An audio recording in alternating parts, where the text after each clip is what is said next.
Fanatic Best of Podcasts are presented by DraftKings Sportsbook, America's top-rated sportsbook app. B-Pod Studios.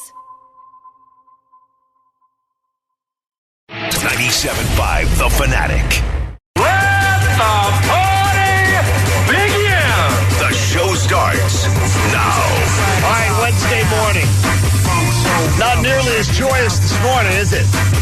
As we get rolling, the John Kincaid Show here on 97.5 The Fanatic. Bradford White Water Heaters bringing you the 6 a.m. hour. Bradford White here for the Pro. Bob Cooney, a wise man on this show, said something in pre-show that I think is important to remember today. He said the Phillies' victory last night is much more important or much better than the Sixers' loss. And boy, do I have to agree with him. Because I've reached my point with the NBA where I'm just tired of it. I'm tired of we don't care about this game. We'll worry about the next game. We'll give these 3 players the night off. We'll give these 2 guys the night off. You never know what the product's going to be on a nightly basis. NBA just having to answer stories from the New York newspapers the other day about ratings being down significantly across the board. While baseball ratings are up, while NFL ratings were up, the NBA having to worry about why they're down 20%, 25%, 30%. It's because they don't give a damn. They don't give a damn about the product on a night-to-night basis. You're buying tickets, you're investing your time, you're seeing something on your calendar, and you're saying, I want to watch this game, and they don't give a crap about it. They don't care who plays.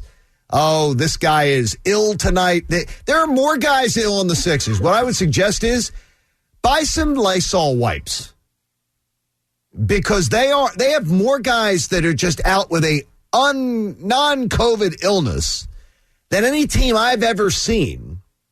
And if it's true from the ESPN last night, their coverage, the Sixers have had more of this than almost every team in the NBA. Non-COVID sickness, he's out.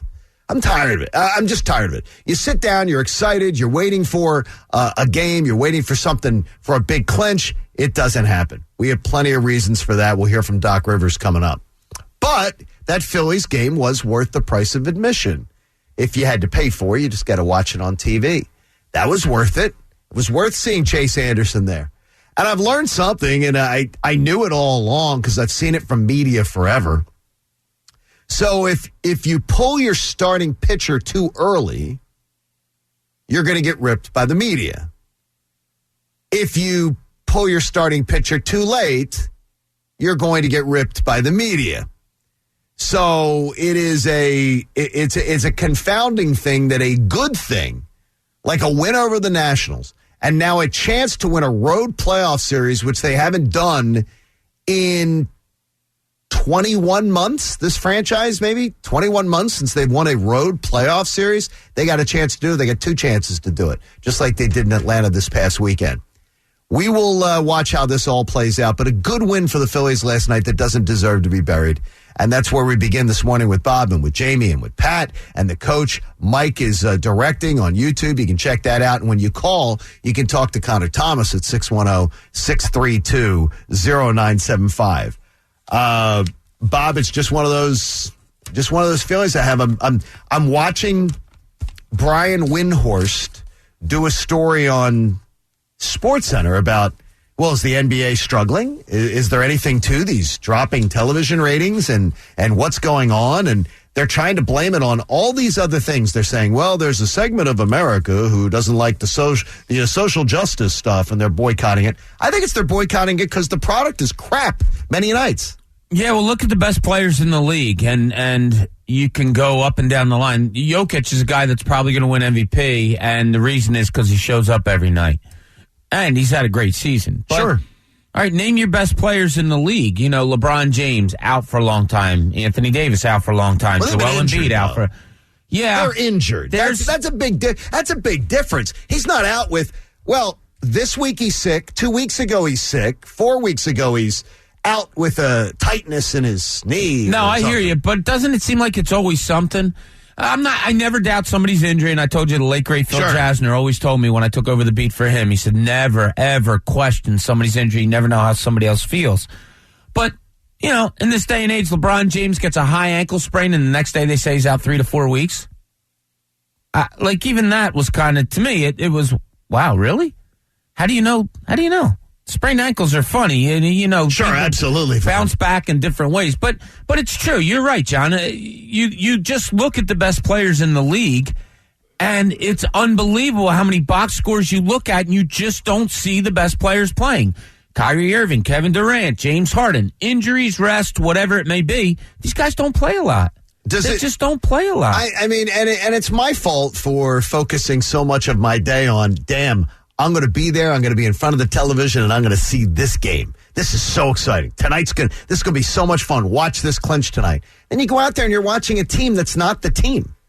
You're watching a team that Sixers game last night didn't resemble any of the energy, didn't resemble any of the game plan, didn't resemble anything that I've been watching all year long, Jamie. It sort of pisses me off. Maybe that's my fault for not being smarter and just realizing this is the game today. Deal with it. Yeah, I mean, you can look back to that Nets-Sixers game that we thought was the most important game of the year 2 weeks ago, and the Nets told you, yeah, we don't care. I just don't think people put stock in seeding as much as they should. The product, I don't think, is ever going to go back to the old way where people are playing all 81 games.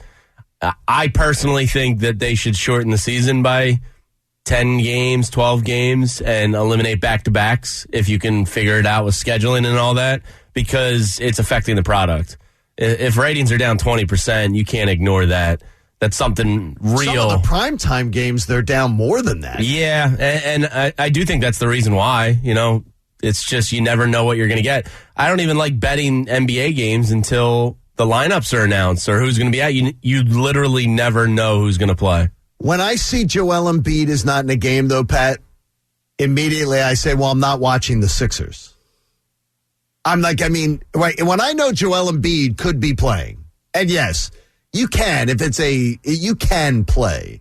He's not injured. He's not out with a debilitating injury. When I see he's not playing, I say, okay, I'm really not watching the Sixers tonight. I'm watching something they're trying to cobble together that is wearing Sixers jerseys. Yeah, it makes it easier to focus on the Phillies a little bit. Absolutely. Definitely I watch more Phillies. I had the Sixers on the tablet, which is a good indication of the pecking order, right? Your second kind of interest level is always going to be on the tablet. But it was one of those situations where you're like, they still should win. They still should. But to your point, my interest level was at they still should win, so they're going to get the tablet because the best player isn't there. When in reality, baseball is actually best suited for a tablet situation. Baseball is slow-paced and whatnot. And I'm sitting there watching the slowest pitcher on earth, Chase Anderson, dish it out. Were you trying to be funny, or is that just because that's sort of funny? It was an attempt. It was an attempt. I like that. I'm going to give you credit. You should hear my material for 7 o'clock. I'm going to give you credit. Yeah, don't use all the good stuff early. Yeah, but baseball is the slow-paced game. That should be on the tablet. Absolutely. But with them beat out, it's like it makes the decision easier. Okay, you're watching. It's just a little side thing here before we move on with this. When baseball's on the TV, I'm usually doing something else and watching. I was juggling last night. I had Mayor of Easttown, Sixers, and Phillies. Wait a minute. You can't watch Mayor of Easttown and watch 2 sporting events at the same time. Well, I had How do you follow it? That's murder. It's so dark. It's so dark. Like it's so darkly filmed. They murdered a dude. Yeah, it's so dark. Every shot is dark. Yeah. Every living room. They have no lights in these living rooms. No. I had the Sixers on my laptop, the Phillies on the iPad, and Mayor was on the TV. It was an effort last night. Okay, wait a minute. Are you watching this with your No wife? wonder you're exhausted today. Okay, seriously, you exhausted your brain last night. Bob, that would never fly in our house. I don't know about you. Like, there's no way if I'm sitting down to watch. So your wife's watching it with you? Yes. Yeah. There's no way that there's 2 other devices on and we're watching Mayor of Easttown. Yeah, well, I mean, they're on mute. Let's just watch it another night. But to your point, Embiid wasn't playing, and I was kind of like, all right, well, I can pay attention without being completely devoted to it. And then Phillies is like the ultimate white noise background. Right. You can secondary follow that pretty easily. And that's not put down to baseball at all. No. It just sort of is. I love baseball on the radio. Yeah, it's a great white love noise. Baseball on the radio. I enjoy that very much, except all the clapping by the color analyst. Mayor of Easttown's getting pretty good. Oh, my God. You should wait till this week's episode was. We finished 3 last night. Oh, my God. Okay, I'm only through 3. Yeah, Okay. well, when. Okay. Okay. Just Good, that's good. It was something. Okay, so again, Bob, I do not like it when people are complaining about stuff that they know is reality. Just deal with it, because it's like when there's nothing that can be changed. This can be changed. There's something that a legit commissioner could change about this sport. I think you got to shorten the There's something schedule. that can be done. Well, I like that. I mean, that's one idea. Yeah. But if the Players Association is so clear on the star players do not want to play because look, I believe the star players do not want to play 82 games because like people keep saying, like I had a bunch of emails yesterday. You don't think Joel Embiid wants to play 82 games? No, I don't. And you can send every email to me and tell me that you're crazy. He's the ultimate competitor. I absolutely disagree with you completely. You're free to have that opinion, and that's fine. That's fine. I do not buy that for a second. You are entitled to that opinion. I don't agree. There's no way because a player that was, if you tried to take certain players out in certain sports out of games, they speak behind a microphone and they say, I don't want to be out. I don't want to have rest. I want to play every game. I want to be there. These star players, I don't think they want it. Kyrie Irving does not want to play every game.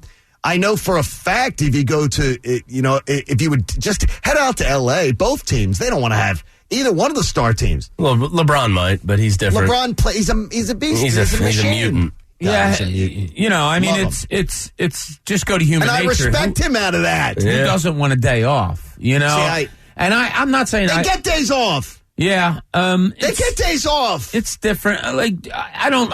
If Joel Embiid, if you had put it to him and said, "Do you want to play all 82 games?" he would say, "Yeah."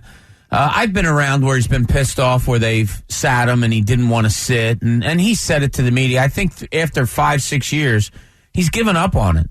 I really do. I think like that's not the fight anymore. The fight isn't, I'm not going to go to these guys every time and say, come on, play me on a Wednesday night on the back-to-back because I want to prove it. He's just, in my opinion, he's just given up on it. Like, okay, this is the way they're going to use me and they're paying me $28 million a year. I guess I have to do it.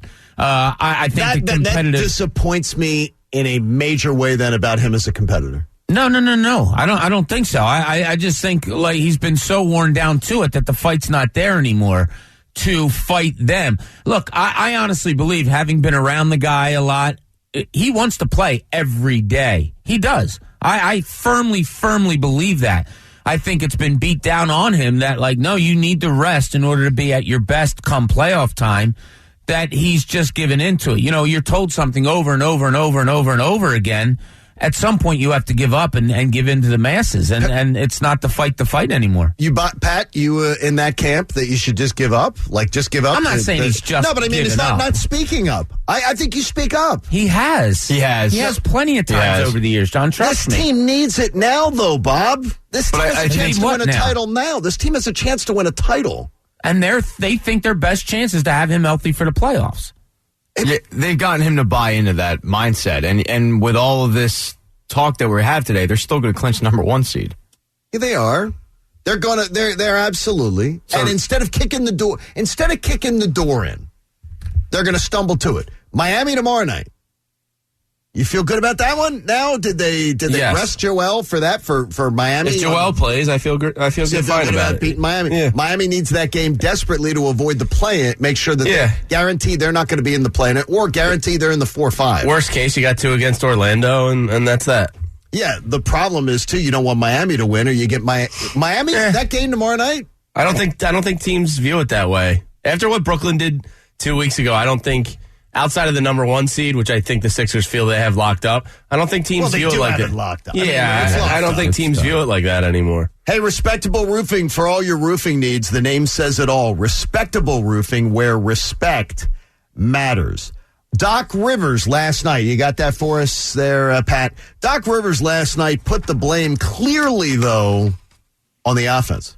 It's rare that I said this was an offensive loss, but this was an offensive loss tonight. I didn't think our spacing was correct, and I didn't think we were very organized tonight in the second half. We didn't run our stuff. You ask your team after the game, how many times did we run our early offense? And when they can't give you the answer, that's the answer.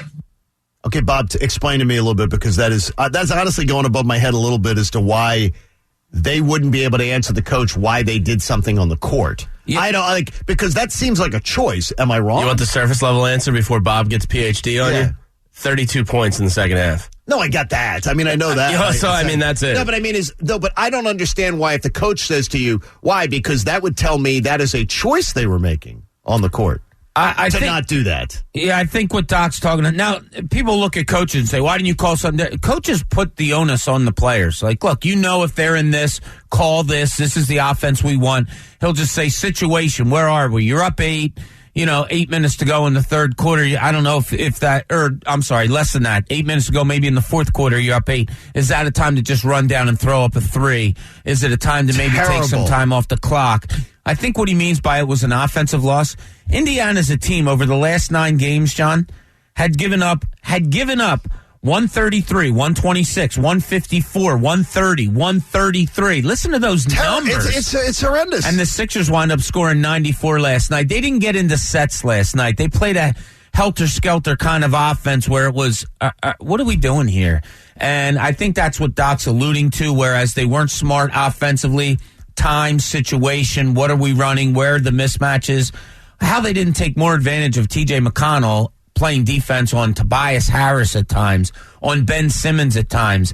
That was just ludicrous and dumb. Danny Green, Seth Curry, Dwight Howard. I got a little bone to pick with Seth. Well, Danny Green, Seth Curry, Dwight Howard gave you 20 points. Seth Curry can't pass up 3-pointers. He's doing too much pump faking, too much dribble driving. Shoot the damn ball when you're open. Allah pointed that out last night. Shoot it. Shoot it, dude. He pointed that out on the broadcast. And I think that's what Doc means by spacing.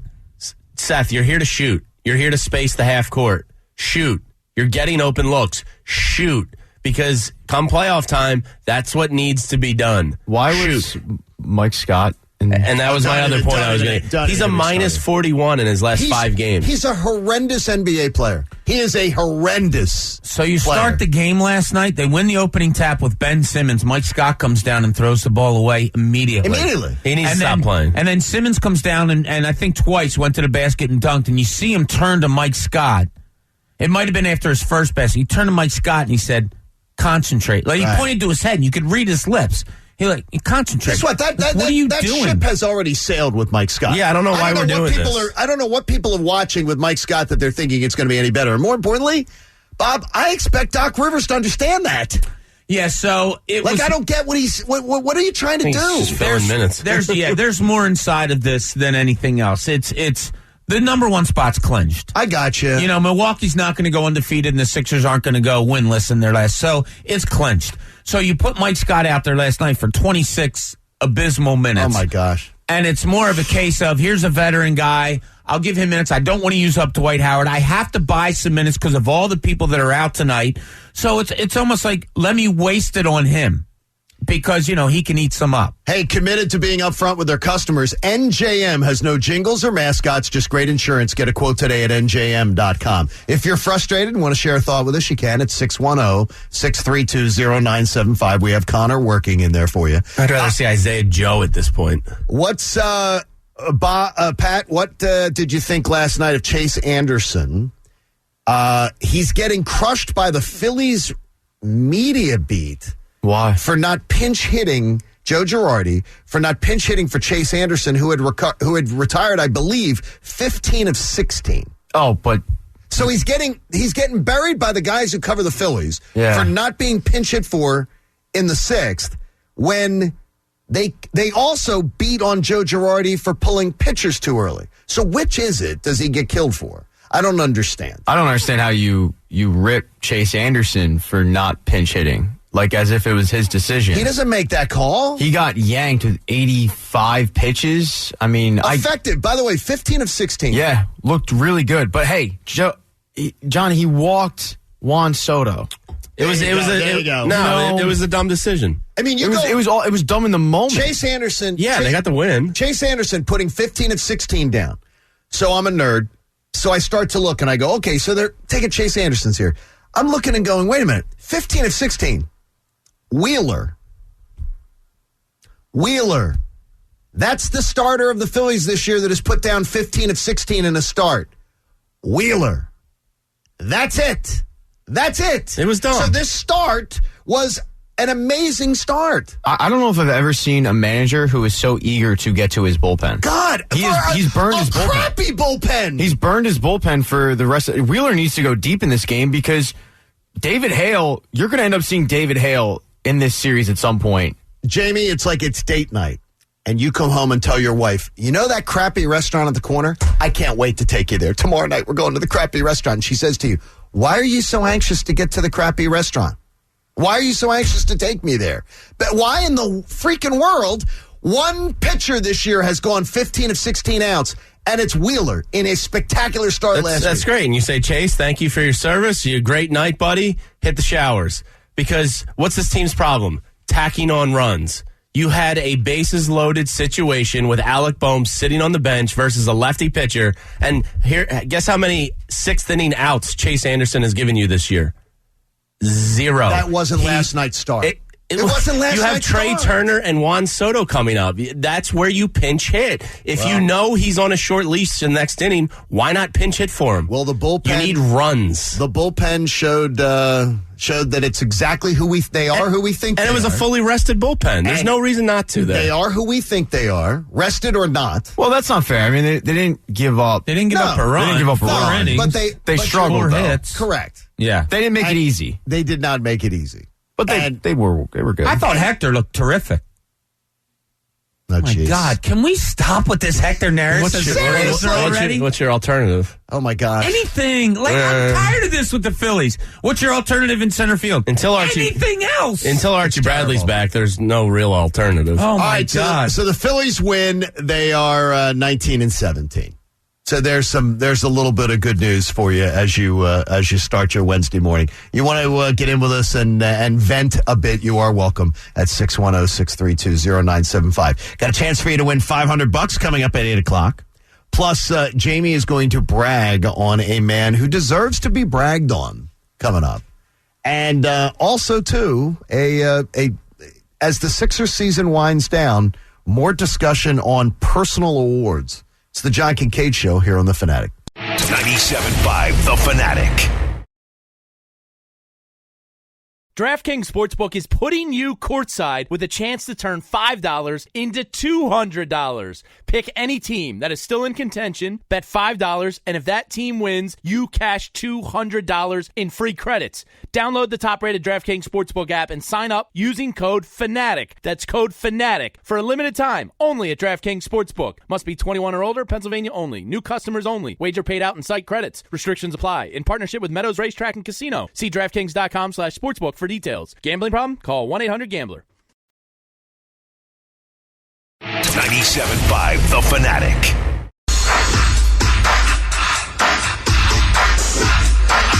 All right, Jamie, we cannot answer that. If you got, I don't know if the gentleman reached out to you too, asking, do we think, we watched 3 episodes, do we think we know who the killer is? I suspected something Pat would not confirm nor deny. I don't have a good read on it yet. I need one more episode. Pat would not confirm Somebody dies? Nor yeah. You're not going to believe it, Bob. The first episode. It's a murder mystery. I'm going to watch this. Oh, it is? Oh, no, you got to watch it. I'm going to watch it. Yeah. Good. Do you like those shows? What? Murder mysteries? For the local angle I alone. absolutely do, yeah. Yeah. No, I really do want to see it. It's good. I love Kate Winslet. I think she's phenomenal. You're going to want to be caught up for this week. Okay, good. And you're going to want to watch What week was it. this? This past week was 4. Okay, so I only have one more. So Okay. episode 5 is coming up, and you're going to want to. All right. Okay. I'll probably do that tonight. Are you in the Lynch household, the Egan household, the Cooney household, the Datelines, the 2020s? Oh, yeah. The My murder mystery wife shows? goes to sleep to Cold Case and First 48. I love those shows. Yeah. I see. I don't like. Are they like? Is that the one on ID The First 48? where they bounce around like? Yeah. And they say, and it keeps showing you the clock on the screen. Yeah. Okay, That's first 48. That's I've pretty watched cool. that. I've watched that a couple times. Sometimes I find it harder to follow because I'm like, they jump from the one case to another. And I'm like, wait a minute, who's that? Then I'm like, oh, wait. Yeah, Dateline's one of my wife's favorites. Criminal Minds is Donna's favorite. That is a cool show. I think Is that that's the one isn't it? with...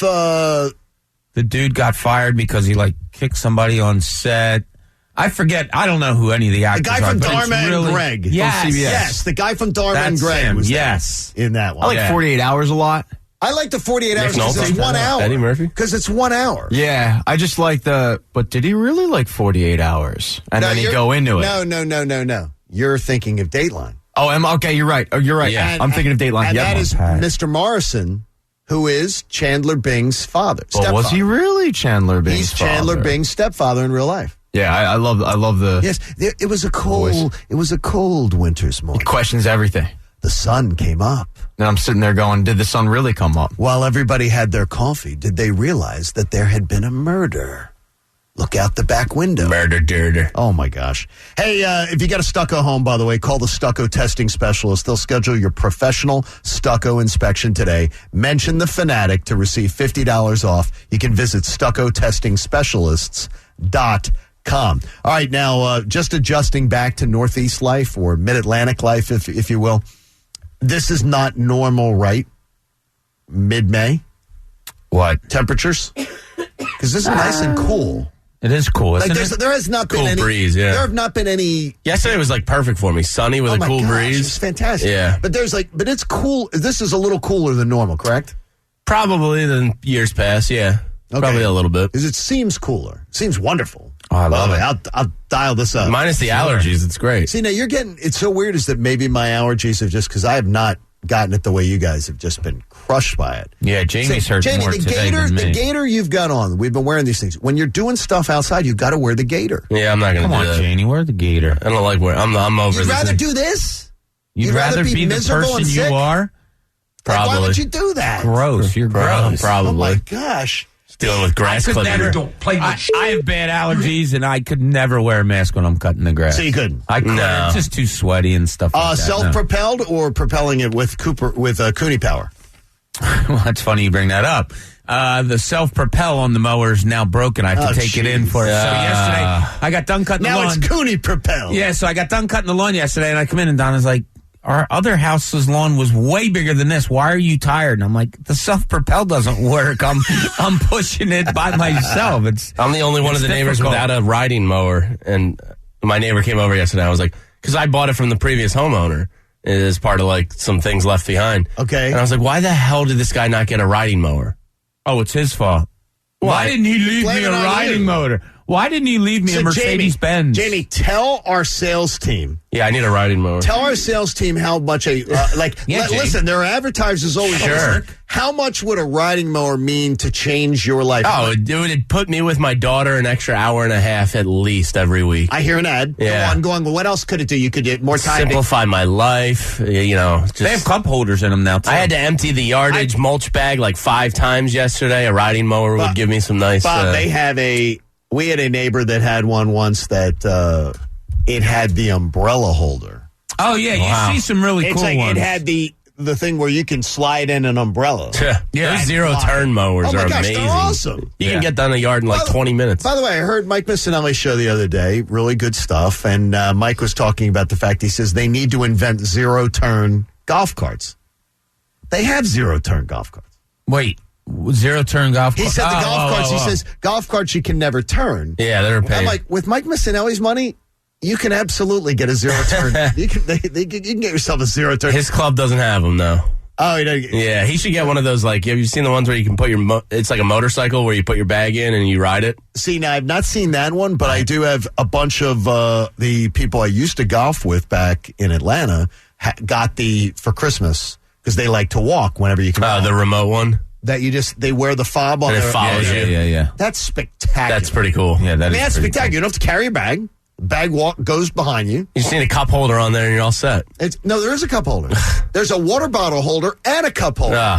This is the most dad conversation of all time. Oh, my God. I understand why dads obsess over lawns now. I get it. After I cut the grass, I stand there and I go. And you feel good about it. I go, look at that. Right? I did You're in that. your New Balances? Yeah. I did that. You feel good about it. It feels He doesn't good. look at Skylar that way, but he looks at his lawn that way and Or says, I did that. Pat, the number one, I just saw the other day, the number one dad sneak. Oh, the Air Monarchs? The Air Monarchs. The white Nike with the blue stripe. Yeah, the Air Monarchs. Yeah. That is Put some respect on the Monarch name. That's the I'm not number there one. yet. I got to ease into that into my 40s. No, but now that is one of the number one things was suggested yesterday, either Yahoo or Google on the front page, as a suggested gift for dad. Oh, jeez. It said they were so uncool. They are now a cool. I've seen a couple. Are they a status symbol now? Yeah, Really? I mean they're synonymous with the dad life to the point where I know a couple friends who are having babies and they're getting them as gifts. That's a great idea. No, it said for Father's Day. Yeah. It's a great gift to women. They're saying, get this. They said these were so uncool that they are now the cool thing. So it fits Jamie's. Jamie, Profile. it'll fit you in there. You can get a pair of DSW for $69.99. Oh, they raised the price. Yeah, they did. The gouging. What was that price? $69.99, Bob. Bob likes that. By the way, I would just I would suggest to you that the DSW in Ardmore or Wynwood. Yes, it's considered Wynwood. Absolutely spectacular location. I went there for the first time the other day. It was really, really good. Had some good stuff. In the linchpin, Jamie wants to bring a little joyous celebration to the show by celebrating this guy. Who is it? This is the linchpin. Yeah, Elton Brand is quickly developing a reputation as a great drafter. I think Tyrese Maxey, Bob will tell you, leading up to the draft, he's who I wanted from the start. He's going to be a real deal player in the NBA. I'm not telling you he's going to be an every year All-Star or anything, but he belongs in a big way. Matisse Thybulle, if he can get himself in a gym and get comfortable with where he's at offensively, he's going to be an absolute steal in the draft. Isaiah Joe looks like he has an NBA shot. He's probably a bench player for his career, but he can bring a lot of value to a team. And then we'll see what B-Ball Paul Reed can do. But Elton Brand is quickly becoming a great eye for talent coming out of these drafts. And I was laughing the other night. Sixers and fans and Sixers Twitter and all that erupted 2 years ago that the Sixers didn't take Carson Edwards. Carson Edwards is a fringe NBA player, most likely. And I said no. And that Matisse Thybulle trade and deal and able to, have an eye for that's hard to come by. And, Daryl Morey gets all the praise because, he's the big sexy name in the front office. Elton Brand is quickly becoming a really, really nice asset for the Philadelphia 76ers. And I just wanted to tip my hat to him this morning because I think he's done a great job. What is it, Bob, about Elton Brand that maybe is giving him that edge that Jamie's bragging on? I think there's a respect around the league for him, not only as a player that he was, but as a person. Elton's a great, great dude, and one of the best professionals, maybe the best professional, honest to God, that I ever dealt with. But that doesn't help you draft players, right? No, it doesn't. It helps having those contacts, having those. There's a Duke thing around and maybe rightfully so, around the NBA that it's just like that. It's when you're in doubt of who to hire in a front office thing, look to Duke and then go down the list. There really is, and I'm not right or wrong. It's just the way. But Elton's got so many great contacts and so many. He just has a great outlook on things that I think it lends to these great draftings, and it also lends to you talking to the right people and knowing who the right people are to believe and trust in their eye of who's good and who's could be this or that, besides having a great eye himself. I think Elton's eye for talent is above and beyond, and I noticed it when he was a player, when we would just sit and talk and he would point out somebody, a fringe player. Keep an eye on him. He might be something someday. Elton just has an eye for the game, and it helps him in the drafting. You think he looks for some sort of common DNA in the player as far as personality, attitude, work ethic? Probably. Things like that? Or do you look at people as individuals based on talent? I think it's a complete picture. I think the work ethic and the personalities go into it. Doc Rivers was raving about Tyrese Maxey. He said, I can't get this kid off the practice court. He said he's the first one in, the last one to leave, works his ass off. Matisse Thybulle, you don't become that good defensively without working at it and studying your opponent. So, talent is the ultimate key to all of this, but you need to supplement talent with work ethic. And I think so far, Elton's getting the right guys. And look, this process window's probably open for another 3 years of your core being intact. After that, you need to keep supplementing with young talent like Therese and Thybulle. And I have confidence right now they can do that. Pat, Daryl Morey gets all the credit, again, as the sexy name, the guy in the front office. But that's a pretty good tandem. It's a great tandem. Especially when they can work together. Yeah, it kind of annoyed me on draft night because Daryl Morey got all the credit for every move that was made. And I remember sitting there going, yeah, let's remember Elton Brand's in the front office too. And it's unfortunate because I think a lot of it has to do with the fact that Elton Brand went out and got Al Horford and the deal was terrible. But he should also get credit for realizing 1 year in, okay, this ain't working, and to switch gears, because I think a lot of GMs in every sport, they'll double down on their move. They'll double down on their big-time move. Not only did he not do that, and him and Daryl Morey orchestrated the trade out, which is a good trade to get Danny Green in here, but yeah, their eye for talent is astounding. I've read before where, gosh, I cannot think of the writer who used to... Stephen King. No, stop. Who used to be in New York. Stop it. Bob, used to be in New York that covered the NBA, who fell out of favor. Chris Sheridan? Vesey? Peter Vesey. Peter Vesey? Peter Vesey used to write about that no GM was a good scouter and a good... the combination of getting somebody that was a good scouter for college basketball talent. Right. And then getting somebody who knew how to architect a team. That those two, there was a severe disconnect. And when you found the one guy who could do that, is maybe Brand better at one than the other? Well, we went over Morey's drafts before. They weren't great while he was in Houston. Right. So maybe, to your point, Morey's the architect, but he also Elton's tends the eye. to trade back, though, too, a lot, right? Or yeah, he does. He doesn't value... Daryl Morey, it appears, doesn't value draft picks as much as some organizations do. I think it's a perfect combination in that Daryl Morey will get you to the place that's most beneficial for you, meaning what he gets back or where you need to be, and I think Elton has that keen eye of talent. Great. So when you combine the two of them, I think it's a really cool, it could be a very cool tandem that gets you places that maybe you didn't envision a Sixers organization being for a lot of years. Pretty good. My only fear is some team tries to poach Elton away. Could happen. I've thought of that often. Because if he's, in the shadows of Daryl Morey, he might at one point go, all right, well, I'm the ticket. Only problem is he's a GM. Yeah, so Morey's the president. He'd have to become president, GM and president. Yeah, you got to give him the dual role. And somebody might. If he keeps drafting like this. I think he rides it out. I think I know he lives here. He lives here. He loves it here. His kids go to school here. I think Elton rides this out. I really do believe he loves the Sixers organization. Bob, you made a case yesterday about when we were talking about Jamie, and the love of Embiid for the MVP. And the discussion about Embiid for the MVP. We all love Joel Embiid, all love the performance we're getting. But you sort of wanted to spin it into another direction, too. Well, Jamie was making the argument for Embiid yesterday about MVP. Solid argument, too. Yeah, absolutely. I'm not going to... Sure. So, when we were finishing up, Jamie just looked at us. He goes, well, who would you take? And of course, and we all agreed. I would take Embiid over Jokic any day of the week. If I'm starting a team and I got to do it, absolutely. But I'll ask this to you guys. In the current NBA right now, where the players are, age, everything, who would you take as your first pick to start a team? Because I don't know if it's, last 5 years, LeBron, no question. It could be that. It could be, I don't know, LeBron now at 35, and now he's starting to show some, hurt in his body. But who would you take? To me, I don't think Embiid would be picked by almost anybody. Unfortunately not, because of the injury. I think Steph Curry would be picked by a large portion of people in the NBA. And I would understand it completely. For a variety of reasons, I would understand it completely. Indefensible by today's NBA rules. He's indefensible.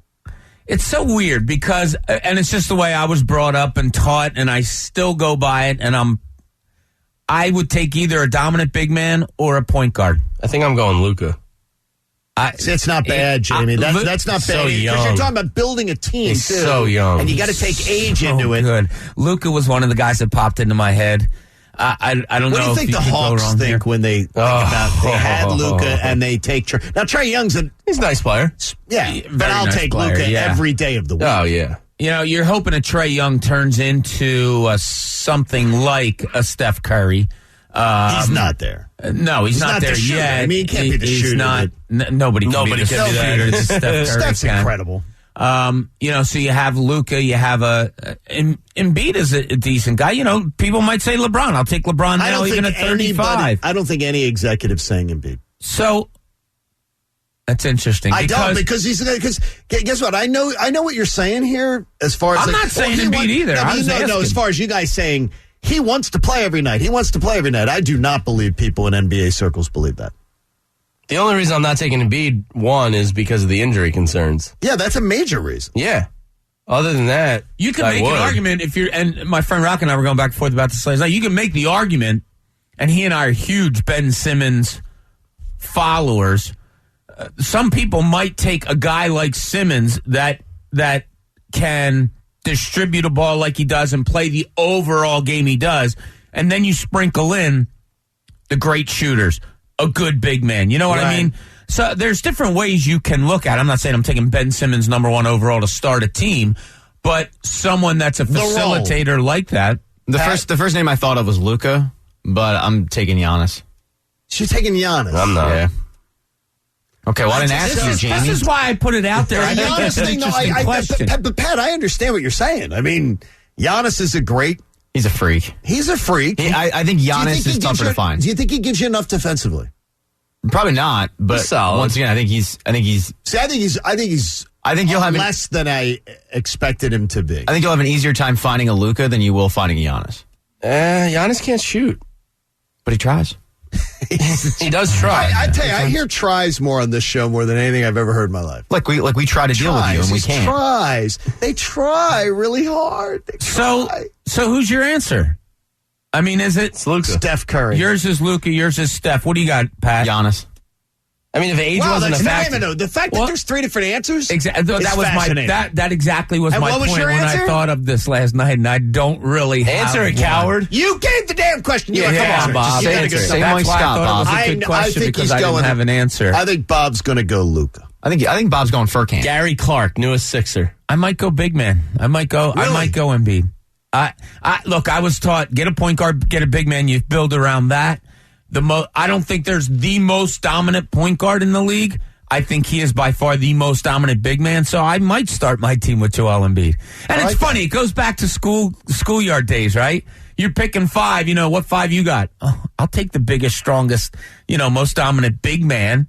You know, that's like basketball at its core. Before, I still stick with that. I'll take it though. I'll start him. That is interesting because I did not expect three different answers. Yeah, it's funny. Four different answers. Honestly, Well, it kind of tells you how good the league is in terms of talent. How is again? It brings us back full circle to the beginning of the hour. How is the league suffering with viewers when you have all of this talent, all of these young players, all of these exciting, marketable players, and people are tuning it out more than they have in a decade and a half? Like, what is it? It's that they're not showing up for work. It's baseball season, boys. Fredo tweets in and says, interesting, nobody took Durant. It's a good point. I thought of him, but I thought of injuries. Durant. But it's the age thing for me. I mean, what is he? Because I'm taking LeBron every time if age isn't a factor. Well, you know what I mean? Yeah. But I'm taking that age thing to heart. Like, if I'm building a team, I don't want to take anybody over the age of 30. Guys, I'm an ageist. Guy says to me here, the Phillies are only one game back. I said, sir, you're going to have to look at the standings on May 11th for me, or May 12th, or whatever it is. I'm not going to indulge you in your. Mets had a big.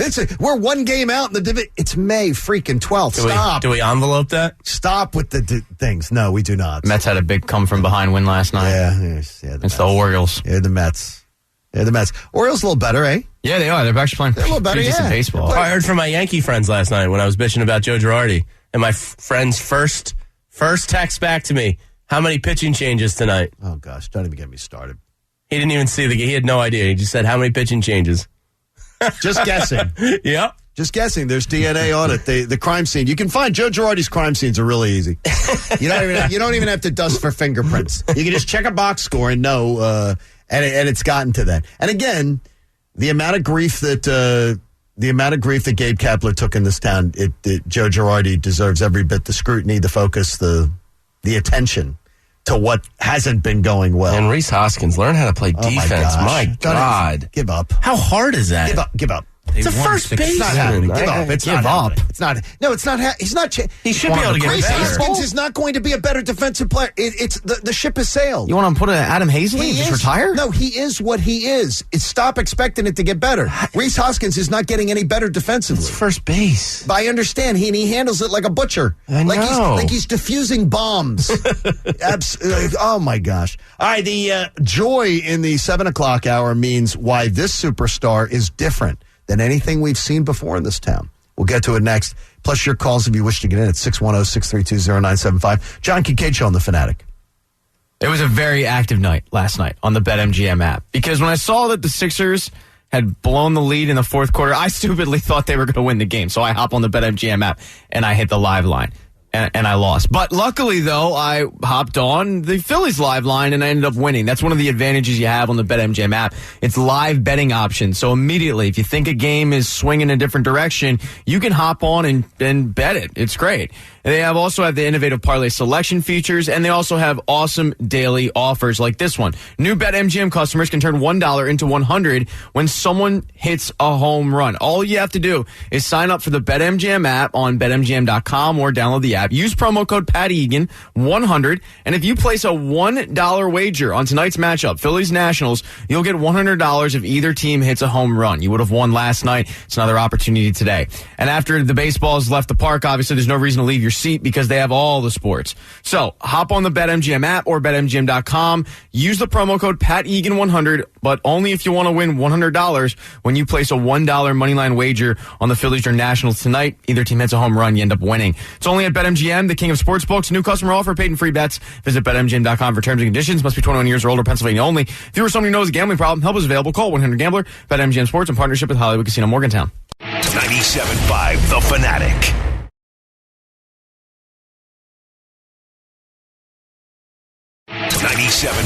The Fanatic. 7 a.m. hour brought to you by the Parks Casino Sportsbook app. You can download it at parkscasino.com/PA and use the promo code FANATIC. Around an hour or so from now, Adam Schefter joins us. The schedule gets released tonight. Varying degrees of enthusiasm about it around the building. We'll get into that a little bit later on here. I'm not going to watch it.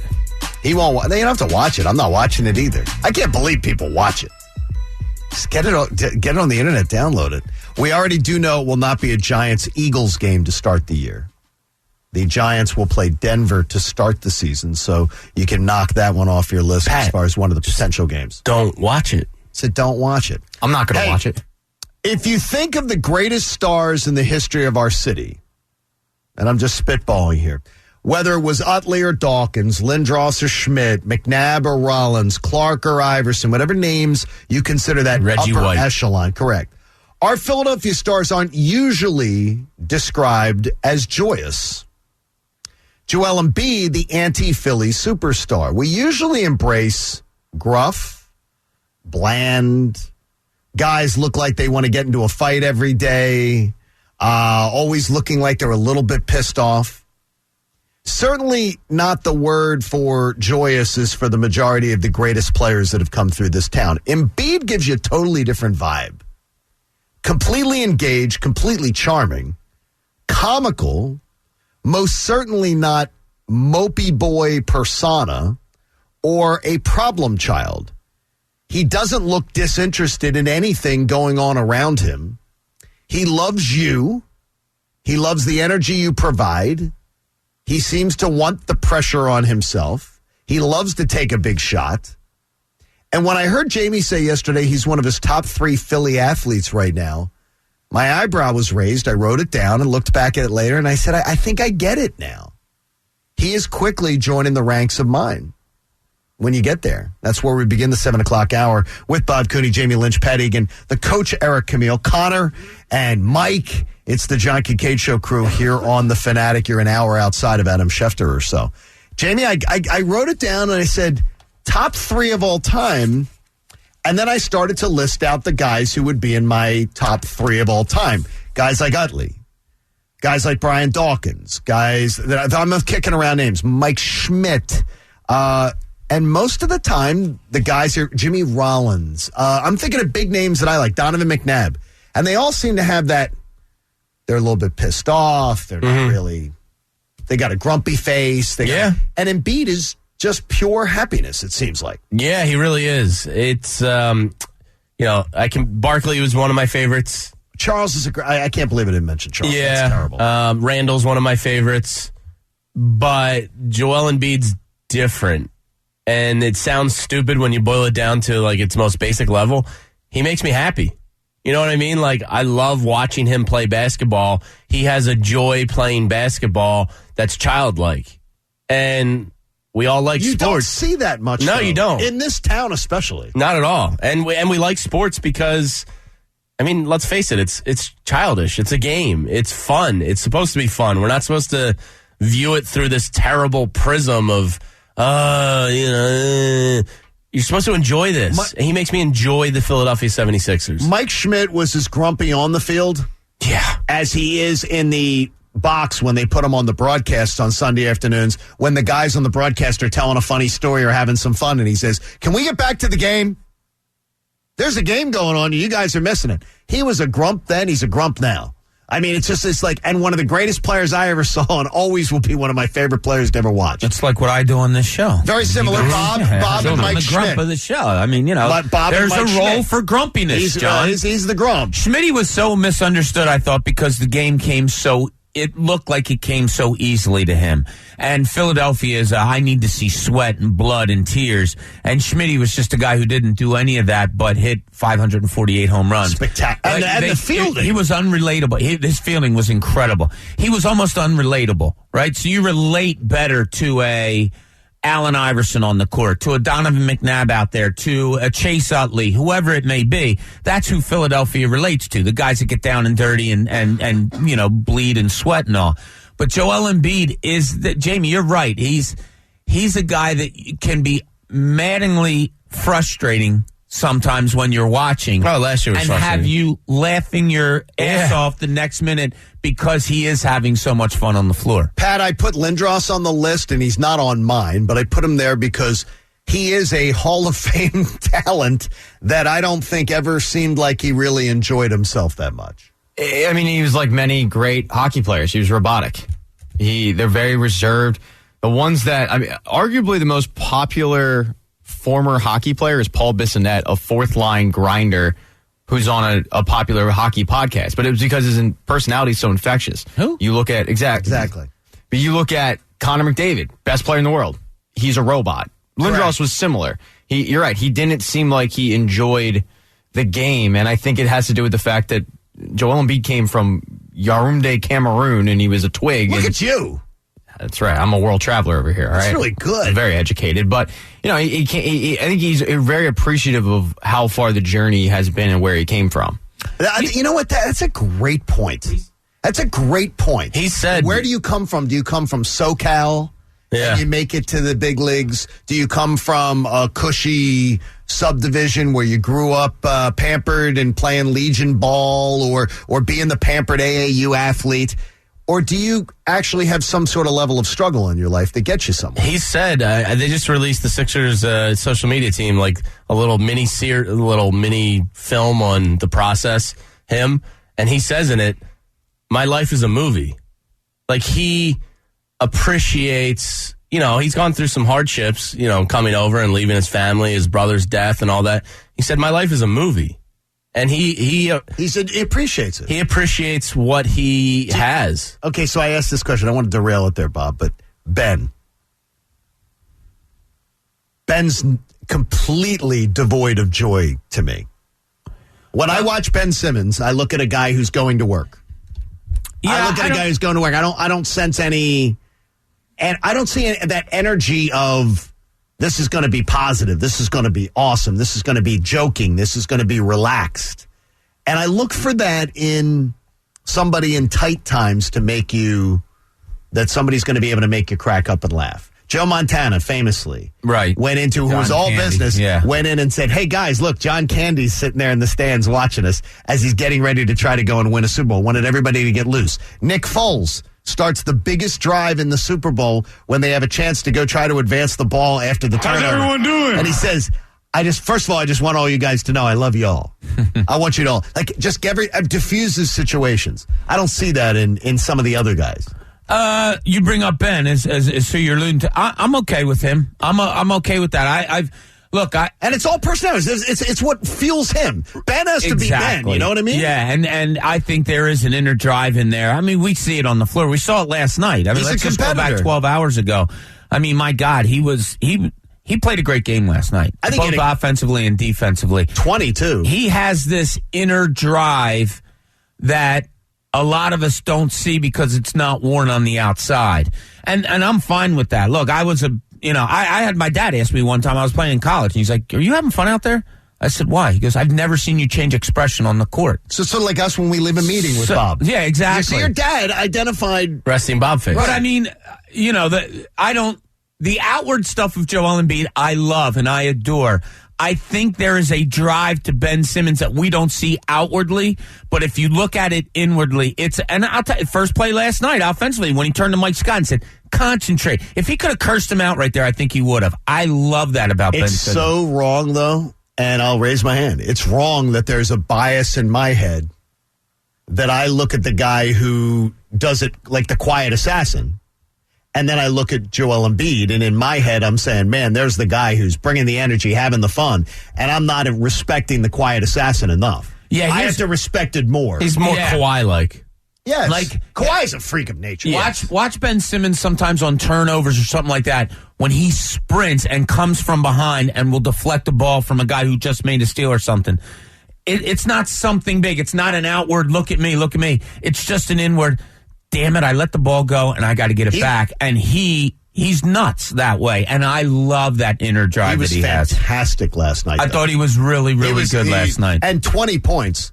Seeing the 2 in front was really, really nice. That was a very, very nice thing. Yeah, I think Embiid has eclipsed Iverson for me. And a lot of people will probably go, whoa, because Iverson had this town in the palm of his hand for a decade. He wasn't the professional Embiid is. No, not at all. Never was. And he doesn't share it either. Yeah. Correct. But Iverson didn't. That's how important Embiid is to me. Like, he is that good. He is on a Barkley level. Hey, you can switch up your routine with Wawa's delicious and crunchy breakfast and lunch paninis. Choose your favorite, like Southwest Turkey or a Chipotle bacon egg panini, available now at Wawa. I was told once, Bob, that though Iverson looked like he was having fun on the court, that really didn't project to him making other people have fun. Is that fair? That's sort of how it was described to me. How do you mean? People didn't like playing with him? That he was having fun on the court, but it didn't necessarily mean that the other 4 guys playing with him and his teammates were having fun, the fun that he was having. Yeah, is that fair or unfair? I would imagine. I don't know, definitively. I would imagine it's tough to play with a guy like Allen Iverson. If I'm another player, Aaron McKee was probably the best thing that complimentary piece that Allen Iverson ever had, both on and off the court. He understood Iverson. His game fit with Allen Iverson, but to play with him probably wasn't easy, but the joy you got out of it was the success that the team had. Let's see what Aaron in Cherry Hill has to say. Aaron, good morning. You're on The Fanatic. How are you? Good morning. How are you? Good, buddy. So I'm listening to what you say, and it sounds like a fairy tale, the way you're describing Embiid and Simmons. I've actually had contact with both of them, and Embiid is a fraud compared to what you're saying, right? Like he is not a friendly guy.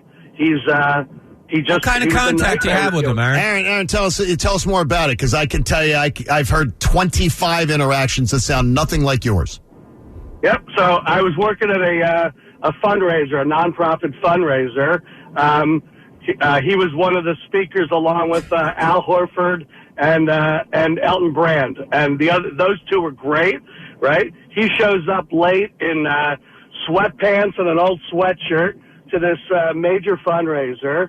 He wouldn't talk to any children as they came in, and he was contracted to take pictures with sponsors. And when the sponsors came in, they took, we must have taken 60 pictures. He wouldn't smile for a single picture, right? Well, he wouldn't talk to anybody. This sounds very one-sided, Aaron. He doesn't smile in pictures. Sounds very one-sided. He doesn't smile in pictures. And he you can see his pictures. He doesn't take pictures with guys. Like if you notice see him, that? If you see him out and about, he'll say like, "Nah, man, he'll do pictures with girls." But that sweatshirt he showed up in is probably like a $650 designer and more sweatshirt. So I don't want to judge Aaron. I'm not going to judge your personal. I would just tell you is every single bit of reconnaissance that I've done on him, where I talk to people that interact with him.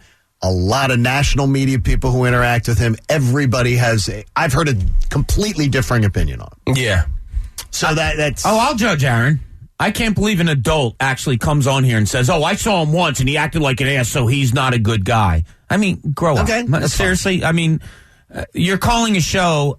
I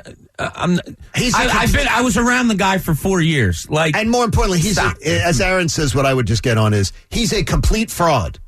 Aaron, who I guarantee you had no depth of personal conversation with him, is going to judge the man and say he's a complete fraud. Complete fraud who just gave out, what was it, close to $1 million to help the inner city kids. He might have just been having a bad day. That could happen, Maybe too. he had diarrhea that day. That could happen, too. I'm a little irritable in those days. The Sixers, though, this should be an investigation. This should be an investigation. Channel 6, didn't smile? Channel 6, Channel 10, Channel 3, Channel 29. Get the news teams out and do an investigative series on why the Sixers have so much illness around their team. What are they not doing in cleaning? What are they not doing compared to other sports? How come we don't have random players on the Phillies being sick night to night? How come we don't have the Flyers? He's sick. Non-COVID, he's sick. Why don't we have this? This is something they got to clean better. I'm not blaming this person at all. It just amazes me. They have a private chef. They have a private chef in their facility to make them anything they want. And I don't know if they're taking advantage of it or what, but... I'm telling you, for young athletic men to be sick that much... I don't know what that meant. You don't know what it means to have a private chef in a facility to make you food? To be healthy, to be healthier, Bob. Oh. And they're constantly sick? Bob, seriously, young athletic men... Half of them probably aren't actually sicknesses. Well, that's what I'm saying is that. Then stop giving us the bull crap then. Well, then just because it is an epidemic. Like when you call out of work, again, nobody's going to question diarrhea. If you put gastroenteritis on the injury report, nobody's going to question it. I was at a game one time and we got the sheet before the game of who was in and who was out. Tim Duncan was out. And you know why? It said old in parentheses. And guess what? They got fined. They got a fine for what are you going to do? You have to put something in there. You're going to put that he's got diarrhea. Hey, you may not always You may not always need a new water heater, but when you do, please choose our friends at Bradford White. They will take great care of you. We can eliminate one Eagles game. There's been one little leak for week 1. It's not going to be the Saints. And it's not going to be the Giants. We already know. Yes. I want them to play on Thanksgiving. So it's not the Giants. Packers week 1. It's not the Giants. Detroit it's not Thanksgiving the is all I'm rooting for. Hold them in your back pocket, James. We get them all together here. That's Joe in Philly joins us on the. Joey, how are you? Good. Hey, what's going on, guys? How are you? What are you up to, buddy? I'm just on my way to work. That's good. Stay 2 hands on the wheel and keep listening. Absolutely. Hey, listen. So that guy just called in. He kind of annoyed me a little bit. He should have. He annoyed Bob and I too. Listen, you're going to judge a guy off of one time for a charity event that he showed up. First of all, you're lucky he showed up. I bet you the charity did better off having Joel Embiid there than not. I'm sure. And to call in and say that, honestly, that guy's just a loser at this point. You know what I mean? Well, I mean, to me, it just he sounded angry. And more importantly, too, he sounded so angry about the sweatpants. By the way, there are sweatpants that cost $600. Oh, Joel Embiid was not rolling out in Kirkland brand sweatpants. That is what the brand. I saw the story where what does Ben Simmons like to wear? Ben Simmons likes these sweatpants. And I looked at them. They were $485, $475 that are like, I guess they call them dress sweatpants. There is no such thing. It's contradictory. Oh, okay. Dress sweatpants. I have a pair of Costco brand sweatpants. But if they were Sean John, they'd be great. No, they're high-end sweatpants. No, I have a pair that's designed to look like pants. And now they don't, by the way, but they're sweatpants. The pictures with Ben looks damn good in them. Yeah, these joggers these days. He looks damn good. I'm sure Embiid's sweatsuit he was wearing was worth $1,200 or $1,300. And more importantly, Aaron, they're not for you. They're not for you. The $500 sweatpants are not for you. They're not for me. They're not for Joe the plumber down the street or Bill the school teacher. I'll take. I mean, seriously, Pat wants to wear them. They dress sweatpants. Let's party. I mean, look, Ben Simmons. I see him in pictures. He looks damn good to me, man. Look, he looks like he's put. And by the way, who cares? Why are you worried about him wearing that? Yeah, I'm all for it. You should look how you're supposed to look. If you're going to an event and you dress sloppily, I'm not saying Joel Embiid did. Right, don't dress sloppily. I can understand saying, oh, man, that's a bad look. But then to equate it that he's a fraud?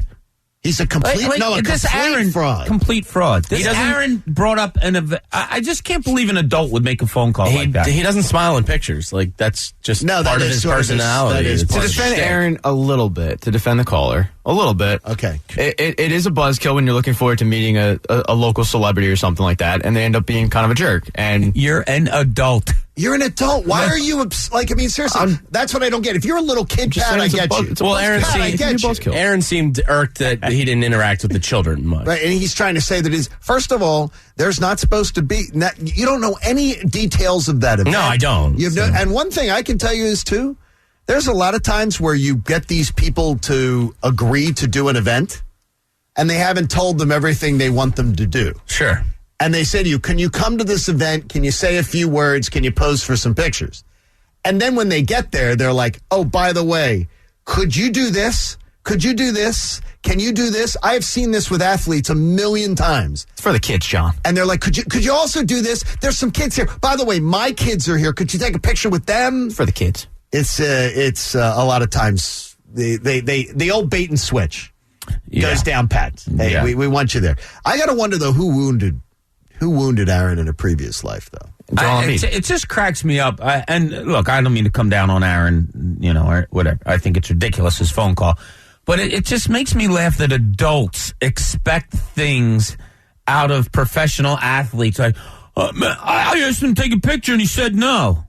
Okay, you walk around in your daily life and ask somebody and have somebody ask you 50 times a day to get a picture or an autograph or one, and you're trying to eat a meal or you're just trying to take a walk with your spouse or whatever it may be. As great as it would seem to us, trust me, I've seen it all my life. It's kind of my professional life. It's kind of annoying sometimes. Hey, if you want to get in with us, you can share a thought. 610-632-0975. So we finally are moving into an area in this city where the rest of the country has been moving much quicker, but we're getting there. Could the Sixers be getting there to a huge degree sometime soon? We'll get there next. Stay with us, won't you? Adam Schefter coming your way at 8:10. Don't miss it. It's the John Kincaid Show here on The Fanatic. As a cancer survivor myself 2 times over, I know that cancer research funding is critical because every dollar counts. So we announced Friday that the American Association for Cancer Research is now the official charity of the John Kincaid Show. If you've been touched by cancer directly or through someone you care about, can you join me in working to help defeat these diseases? Because together we can help accelerate scientific discoveries that are going to benefit patients, going to benefit families by making a donation to the American Association for Cancer Research today. Donations from private citizens are going to add up, believe me, and there are big breakthroughs that are saving lives. Almost 17 million of us are walking the earth today as cancer survivors in America alone, thanks to the AACR. And it's more than 48,000 members worldwide driving that progress. So join us. Donate today to support the scientists and doctors who will discover the next breakthrough.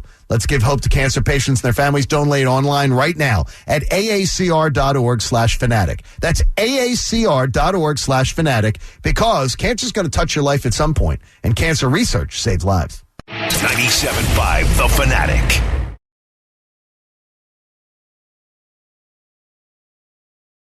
97.5 The Fanatic. 7 o'clock hour, the John Kincaid Show again, brought to you by the Parks Casino Sportsbook app. You can download it at parkscasino.com/PA and use the promo code FANATIC. I don't want to get off the rails too much with this, but there was a lot of interaction with our lively crew on the YouTube chat. I'm looking at my own social media, and people are just, why are grown men asking for autographs or asking for a selfie with a male athlete? Is this a thing? Is this a thing? I mean, where people, because it seems like people were very offended by the idea. I'm a little surprised. Asking for an autograph, I don't do it. I've never done it, so I don't grasp that. But I also, I guess I can sort of understand it. The last picture I took with an athlete was probably Brian Dawkins. And it was at FanFest, and he was up in the VIP room. That's different. And I was like, well, that's one of my all-time favorite football players. Completely different situation. Yeah. I mean, I enjoy... What about on the street? You're walking down the street in Philadelphia. I probably wouldn't ask for a picture. Would you ask Brian Dawkins in the street, hey, B-Dog, can we take a selfie? I'd probably just be like, yo, B-Dog. Right. Something like that. If I saw Joel, I'd be like, yo, Joe. Bob, would you never... I'd imagine you'd never ask. No. Autograph, picture, anything, you'd never ask. No? No. Never. No, no, I've never been that guy. I was always the kid that kept his head down. I was always the kid that didn't, I don't want to say I didn't idolize, because I did, but I just was never, no. I mean, they're human beings. Pat, you do that? I would rather have an autograph than the picture. But same with Jamie. The last time I got a picture with an athlete was probably Dawkins at FanFest. Okay, expound a little bit. You'd rather have it. I think the autograph's cooler. I think an autographed item, like either a jersey or a ball or a helmet or something, is pretty cool. Like, I'm not going to get. Do you think that's cooler than a picture with Joel Embiid? So I'm not going to get Joel Embiid's name on a napkin. That's stupid. Yeah. Right, exactly. I don't get autographs at all. But if he threw me a game jersey and I was in the front row and I got that autographed, like, I would frame that and hang it in my basement. Yeah, like I think that's cool, but I'm also not a big picture guy. Like I think too many people get pictures with celebrities to do the forced FOMO. Like, look who I met. Look who I met. Aren't you jealous? And that's annoying to me. Like, if I saw Joel Embiid on the street, I'd do the same thing as Jay. Hey, what's up? But I'm not asking him for a picture. All right, well, I'm sorry. I would rather do something that they remember as opposed to what they can do for me that I'll remember. Okay, so let me put it this way. Tell them a joke? No, like, I told you, Springsteen was standing next to me at a concert and I didn't know it. And somebody asked me, if you did know it, what would you have done? Probably nothing. But if I had done something, and this is honest to God, what I would have done. And I know he wouldn't have been able to accept it, but I probably would have gotten 2 beers and said to him, like, look, I don't want to make a big deal here, but you've given me a lot of pleasure through the years with all your concerts, thanks, and handed him a beer. And quietly done that.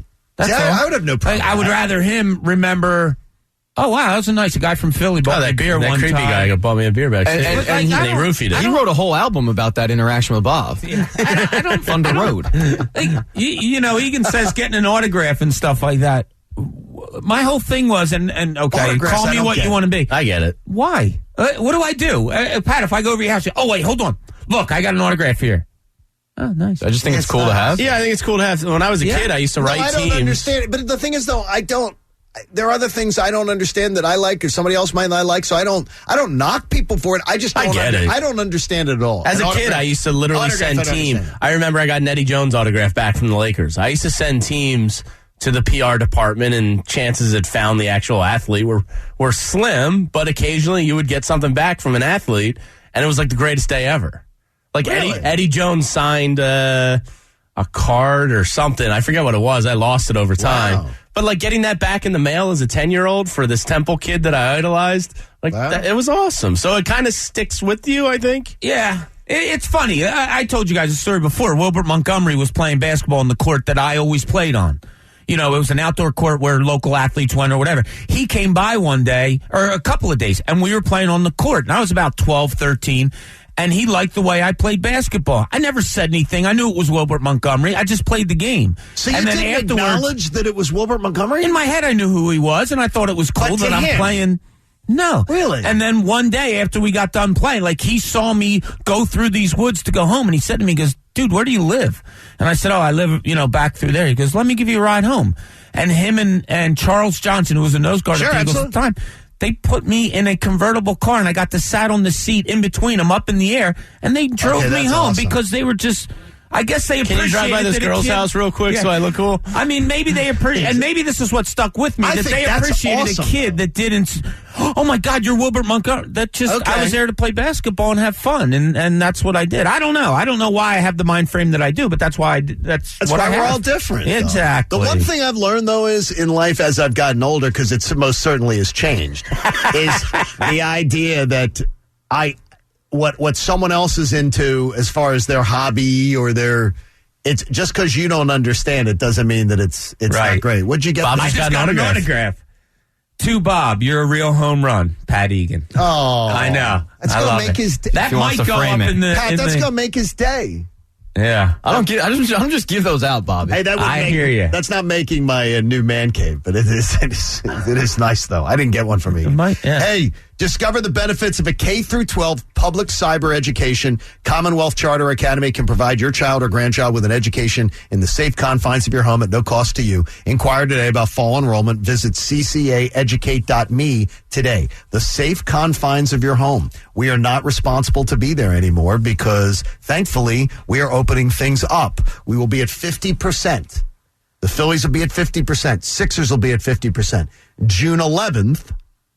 Again, if all continues to go well, June 11th, we could get back to where it's literally normalcy. And the Phillies can sell however many tickets they want for now. that Yankees series beginning. Correct. Which will be, I would imagine, pretty close to a sellout. That'd be awesome. If not a sellout. I would imagine it would be. I think it will be. I would think it would be with people getting out. Especially the magnitude of the Yankees series. I think that's Father's Day weekend, too. Oh, boy. Yeah, that's a sellout. The 20th. Yeah. Father's Day's the 20th, I believe. I think it's the 19th and the 20th. 19th, 20th is Saturday and Sunday that weekend. So that'd be awesome. I got to make my tea times. The one thing I knew is last week when Connor and I were at the game, we know all the zip ties were removed off the seats. They're getting ready. I knew it was coming because and I'm looking and I go, okay, it's not just this section, it's that section, it's that section. They had removed the zip ties from almost every single section that you could find in that lower level. So we're finally getting there. And this just feels to me, I'd love to figure out some way that even as an audience, as a show in a small way, we could do things to just help bolster some of these businesses that are trying to get back on their feet. The restaurants that are now going to be open, now that they get to have some sort of a normal existence and everything. Yeah. I'm definitely going to try to hit, I always try to hit mom and pop places. Yeah, absolutely. And stay away from chains. The chains can always sustain these things much better. So I love the mom and pop shops, but I'm going to try to really do this. Me and my wife are doing a date night in town this Friday or Saturday night. Is it dining week though? Isn't it? Oh, is it? No, it's not part of the restaurant that we're aware of. It might be, but I don't. Get a reservation. I don't like. I'm not really like what? Restaurant week. I'm not into it. No. But I'm just saying too. It is restaurant. week, we have a reservation. So make sure you get the reservation. Really. I always thought you were going to place. say you're not into reservations. I know. Oh, no. That's weird. My wife she handles all that, scouts the menus, all that stuff. I just roll in blind and roll with whatever's good. I'm back with the girls this weekend, and I said, I was so excited this morning. I said, because I had forgotten I wanted to get into Il Giallo, one of the really nice Italian spot. And I'm like, I forgot. And it's Wednesday morning, but I got one. Thank God. And I was like, geez. Because I just all week long thinking, okay, that's where we're going to go. And I hadn't made the reservation. Right. But you got in. You're restaurant good. week. Get in there. Restaurant week. Be sure to support these restaurants and bars. And it's so... It'll be nice to stand at a bar again. Oh, my gosh. I know, like, some of these... I went to a fast food establishment place that'll remain nameless recently. And you go in and they had it, like, mazed off. And then you all end up standing in the same area. And I was like, what the hell are we doing? This isn't preventing anything. And guess what? That's not science. Just like that's not tables science. at the bar, but you can't stand at the bar. What the hell are we doing? This makes no sense. Thankfully, we're following. We're slow to it, but we're following and we're catching up. I went to a key party recently, and we all had to wear masks. You wore a key party at the mask? It was stupid. So it's like, this isn't preventing anything. You had the pineapple flag out the front lawn. The White Rock. The White Rock. Apparently, that's another sign. I've not heard that. Oh, what's the White Rock? It's part of the whole pineapple. That's your part of the swingers. That's another thing. one. Yeah. The pineapple flag. And then I had to freak out my neighbors and say, other neighbors, they were like, no, that's not the case. And I'm like, okay, why do they have a pineapple flag on Friday night? And they don't have the pineapple flag out Sunday night. And then they're like, one of my neighbors still to this day goes, you absolutely ruined those two couples for me. You ruined those two couples for me. All of a sudden, there's no parking on the neighborhood street. Now when they come to the pool, she looks at them differently because the pineapple flag's out. And I'm like, the pineapple flag's gone. Pat Egan's showing up. The flag is there. Are you showing up for that? I've got a case of Mountain Dew. Let's party. I could see Egan showing up. Are there other, I don't know the other, little tricks of the trade? The White Rock I had not heard. The one in, that's my nickname. If you're ever in Alpharetta, in Georgia, walk around the supermarket as a couple with a hand carrier, a hand carry little basket. Stick it inside a cart.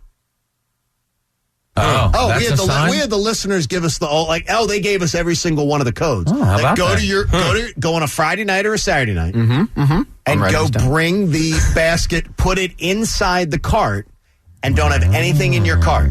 And you just walk around. Just walk around, and then you'll meet. Put out the vibe. Wow. No, that's the message going open for business. That's how I met my friends Tracy and Mike. Literally and figuratively. So a couple. It's exciting to see everybody get back, and for all the people too now being able to get back to making money. The people that work on game nights. Yeah, the game night staff, the restaurants, the bars, everything. Just patronize as many of these businesses as you can. Yeah, absolutely. And it's gonna be so nice to see people. It's going to be so nice to see people. Yeah, absolutely. So, Bob, you had something in Cooney's Corner that you wanted to talk about last time, that you think there's something missing about this Sixers run we're about to watch. Well, I think it's going to be a really fun run. I really do. I think we're kind of just coasting here to the end, and we're nitpicking at different things, and rightfully so. But I think it's going to be a really good run because winning's fun, and I think they're going to do a lot of winning. But I was thinking last night that there's just one thing missing. What is it? A rivalry. And a couple of years ago, when the Sixers started to get good, the Celtics were getting good. And Anthony and I talked about it. We were texting back and forth. We're like, as much as I hate the Celtics, wouldn't it be great if they're good and they have that rivalry again, Sixers-Celtics? And, you started to build up a little bit of hate for Brooklyn, I guess, when the Sixers played them a couple years ago, but not really. Miami, they're just a team that keeps changing over. So, but there's no rival. Who's the rivalry? I mean, the Nets are the team we talked about all the time because they have the 3 stars, but that hasn't built into a rivalry yet, right? No, it's not a rivalry yet. That's so much fun to me. If it's a rivalry, it's contrived. Milwaukee's completely not contrived. Giannis did add a little fuel to the fire. I love that. He did do the sit down, and he has done some things. I hope Embiid remembers that. So maybe that'll turn into, because that's what my question was going to be. Who has the most potential to become a real rivalry for the Sixers? Is it the 3 stars in Brooklyn who are going to be there for a little while? Is it Giannis and Milwaukee because of him, winning a game here and then sitting down on the floor? Is there even a rivalry? I don't know. I mean, if you end up facing the Heat in the second round, I could see that getting a little heated. I thought the Celtics were going to be that, but then they fell off, unfortunately. Yeah, well, they're injured, too. I mean, but they stunk even when Jaylen Brown wasn't injured. So Milwaukee's probably it, but I think that Miami second-round game could be, because now what's that? Don't speak it into existence. I'm not afraid of them. I'm also not playing in the game, so. Eric Spoelstra. You should be afraid. Jimmy Butler can't shoot. What am I afraid of? Be very afraid. Duncan Robinson getting hot? That gap is closed with Doc Rivers coming here. Yeah, sure. Yes, it has. Yeah. Absolutely. I want to avoid coaches. It's a playoff series. I want to avoid certain coaches. I mean, I would much rather go up against. I would take anything to see it be Charlotte, Atlanta, being your two steps to get there. Tom Thibodeau. I think if Brett Brown can outcoach Nick Nurse in a series, I'm not afraid of Eric Spoelstra versus Doc Rivers. You know what I mean? Like, we have an MVP candidate. Nick Nurse coached that travel at the end of that series, though. The Heat don't scare me. Okay. Jimmy Butler's. Write down those words. Yeah, put them in an envelope. I'm leaning on Jamie's side. Okay. Yeah, I am. I'm leaning on Jamie's side. Write down those words. We'll get into that more tomorrow. But it's that is interesting. I would say, to me, as rivalries are created, Bob, first of all, I agree completely with your premise. But rivalries are created by events, by a certain look. The Sixers Celtics thing, they were both really good teams, but a physical confrontation that involves Larry Bird and Julius Erving heightens it. That carries for decades. Well, I don't think it creates that incident. Russell Chamberlain carried that rivalry for so long. So will there be something that happens with one of these ascending teams this year that the Sixers face that ends up being something we're talking about for the next 4 or 5 years? I don't think Milwaukee respects the Sixers. And I think that's a good starting point for a rivalry. If it's going to be a playoff-only rivalry, I mean, you play them, 4 times a year? Yeah. It's hard to get a real good rivalry going in the regular season. But if the Sixers feel as though Milwaukee doesn't respect them and they end up facing each other in an Eastern Conference Finals, look, Milwaukee's going to be together for the next 2 or 3 years easily. So are the Sixers. That could really turn into something. I'll tell you, Coach Budenholzer does not. He has that San Antonio arrogance. He's not Pops. Mm-hmm. He thinks he's Pops. He's not Greg Popovich, but he thinks he is. And I guarantee you he has he looks down his nose at the Sixers. Yeah. Guarantee. I got that vibe from them. Point blank. And look, Embiid missed at least 2 of the 4 games versus Milwaukee this year. So he'll say all the right things, but he's got that San Antonio arrogance to him. Well, do you remember the ownership group a couple years ago, unsolicited, took shots at the Sixers saying, well, we prefer to win, they prefer to do the process. And it was like, this was coming off like a 10-win season or something. It was like, well, pump the brakes, all right? Like, you're Milwaukee. You haven't won anything. Wouldn't that be fun, though? Giannis and Embiid would have a chance to be an epic, talked about rivalry, talked about situation, but you need playoffs to have this. Yes. Yeah, and you can brew one up pretty quickly. Absolutely, sure. Yes. It could brew pretty quickly. Yeah, you could be in a series that doesn't have one, and by game 3, you're deep into it. Yeah, I mean, you get Ben Simmons going on a drive to the basket, and PJ Tucker takes him out, and somebody does a 2-hand shove to the side of the chest. Yeah, it's on. I look forward to that, not to the pushing. I really do. I look forward to that, so I really do hope. It's the only thing missing in this playoff run in the back of my mind. Sports are better with enemies. Yeah, exactly. No question. Enemies? Hey, Beers with Bob tonight.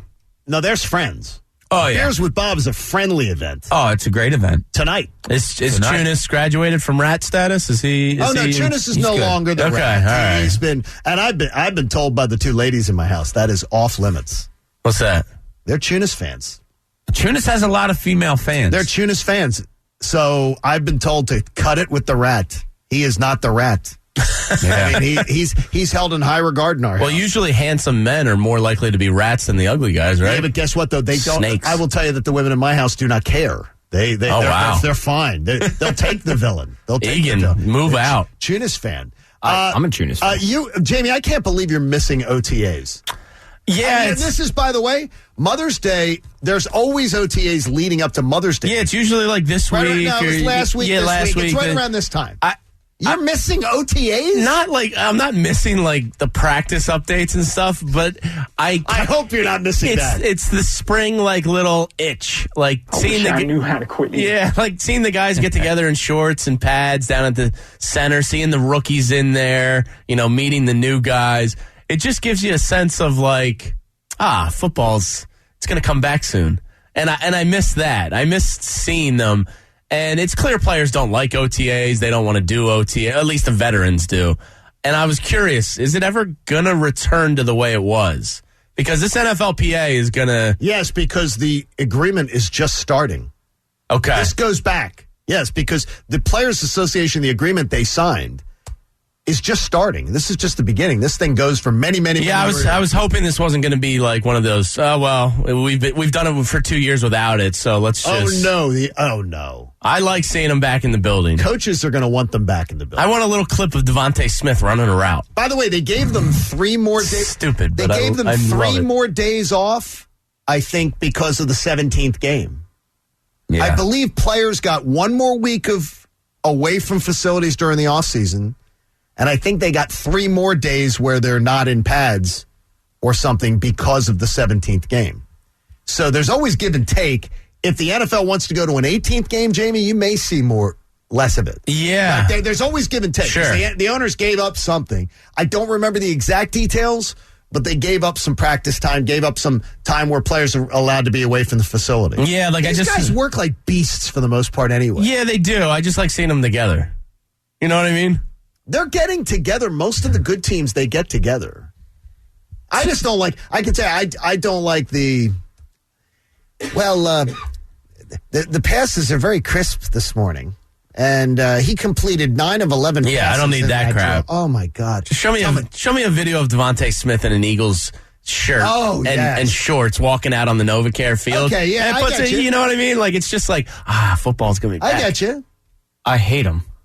You would. I hate him. Why would you hate I love it? how I say I hate him, and Jamie. Oh, you would because No, but I why would disagree you with you. You're a hater. We're 4 months away from actual games. I don't need this ridiculous. They're practicing in shorts videos. I like the idea though is where he just got me though. Pat, I tend to be more towards you. Like I don't really need to see it, but where he just said about seeing Devontae Smith in an Eagles jersey, walking out number 6. There with is shorts. there is something about that just gets me excited. The only reason it doesn't move me so as much as you is because that means I'm throwing away summer, and I'm not throwing away summer. So I don't want to think about the fall until it gets to the end of summer. It's your in between the season and season. I get accused of that by people that I look too far ahead as far as like towards. I love summer. Towards football. Oh God, summer's great. If I could just get in a time machine and fast forward to the actual meaningful games, I'd be fine. There you go. Haven't you seen the movie Click, Pat? You can do those things. All right, we got a lot coming up for Fast you. forward. Documentary. We are going to tell the tale of 2021 a few years from now. What is it going to sound like? And did this event give the Sixers everything they've gotten in 2021? We'll find out about it next. Plus, Adam Schefter at 8:10. Don't miss it. It's the John Kincaid Show here on The Fanatic. You know we all love our pets. Rhonda here at the station has a gallery up of all of our pets. I love seeing Nikki Foles when I walk in because I miss my dog. You know, they're part of our family and they bring us joy. Well, Pets Plus Naturals knows this. There are dogs right now at all Pet Plus Natural locations, ready to be adopted for your loving home. And for the next few weeks, Pets Plus Natural wants to hear from you. Check out their Facebook page and put in a post. Let them know why you want to adopt a dog. Then one lucky winner, and Pets Plus Natural will pick them, picks up the adoption fee. Pets Plus wants every dog to be adopted to a loving home, and their mission is not only to help you take care of your dog in the healthiest way possible to ensure they're around for a long time, but to find happy homes for all the dogs that need to be rescued. You may know someone who recently lost a dog or a family that would love and cherish a dog in their home. Tell us about it. Go to the Pets Plus Facebook page. Let them know. They'll choose one lucky family to adopt a dog of their choice, and Pets Plus will pick up the adoption fee. This is awesome. Go to PetsPlusNatural.com. See all they have to offer. I'll see Nikki Foles on Friday. 97.5 The Fanatic.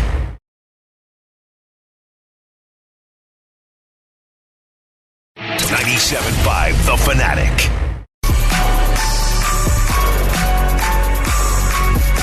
John Kincaid Show on The Fanatic. We so appreciate you being a part of the family here. And the 8 o'clock hour is brought to you by our friends at Martin Law, the law firm for injured workers. Visit paworkinjury.com. We are minutes away from Adam Schefter joining us on the show. Jamie is going to work on some opponents here that we can eliminate for the Eagles opener, which would appear to be a road game because the Phillies are at home. So the assumption is that it would be a road game. So we're thinking a road game. So that would narrow it down to the 9 road opponents. Then you can eliminate some of those opponents because there's already a leak of CBS's week 1. Yes. Who would be some of the, if you just went down the road opponents, do you know who we can eliminate? The road opponents you can eliminate so far are Carolina, Washington, the Jets. Okay. And the Chiefs. And the Chiefs. Okay. So right now, you've eliminated 4 of the 9. Yes. Wait, Chiefs are a home game, are they not? The Chiefs are a home game. Chiefs are home week 1 on CBS. But he knows they're already playing week 1. So it's Browns at Chiefs, which is an awesome opening game. So that means there are 5 road games that it could be. Yes. If you believe that it looks like there's 5. So it could be the Giants still. It could be the Raiders. No, the Giants can't be. Oh, that's right. Okay. Giants are gone. So it's 1 of 4 then. The Raiders are alive. Cowboys are alive. Falcons are alive. And Detroit's alive. That's it. Okay, the Raiders game could be the opening game. Wow. That'd be freaking awesome. I don't know if Las Vegas is ready for that. Oh, that'd be so awesome. A bunch of Hoagie Mouse taking over the strip. Oh, that'd be great. That would be absolutely great. And this is how great the Daily News is, or Now Inquirer, whatever. And Eddie Barkowitz, that they broke down all the opponents. Last night they put it online. It's in today's paper. Okay. Broke down all the opponents and games where they're going to be. And then one of their sidebars was a, what?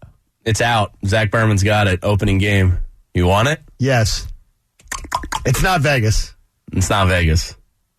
Well, John, if you want to go back to where you lived for 25 years and watch Kyle Pitts' opening debut game at Atlanta. At Atlanta, 1 p.m., September 12th. Okay. Opening game. That's good. Look, Atlanta's tough in the dome, but they always lose there. Win. We're not doing the win and loss game. That could be a winnable game. No, it's a winnable game. Yeah, winnable. But 1-0, baby. Let's go. Even when the Eagles are good, they don't tend to play well there. It doesn't make any sense, but it's the way it is. Adam Schefter joins us in like 5 minutes. I want you guys to, you know what? I actually want to hold this. I actually want to hold this because it takes a little longer to get into than this, but I'll give it to you here.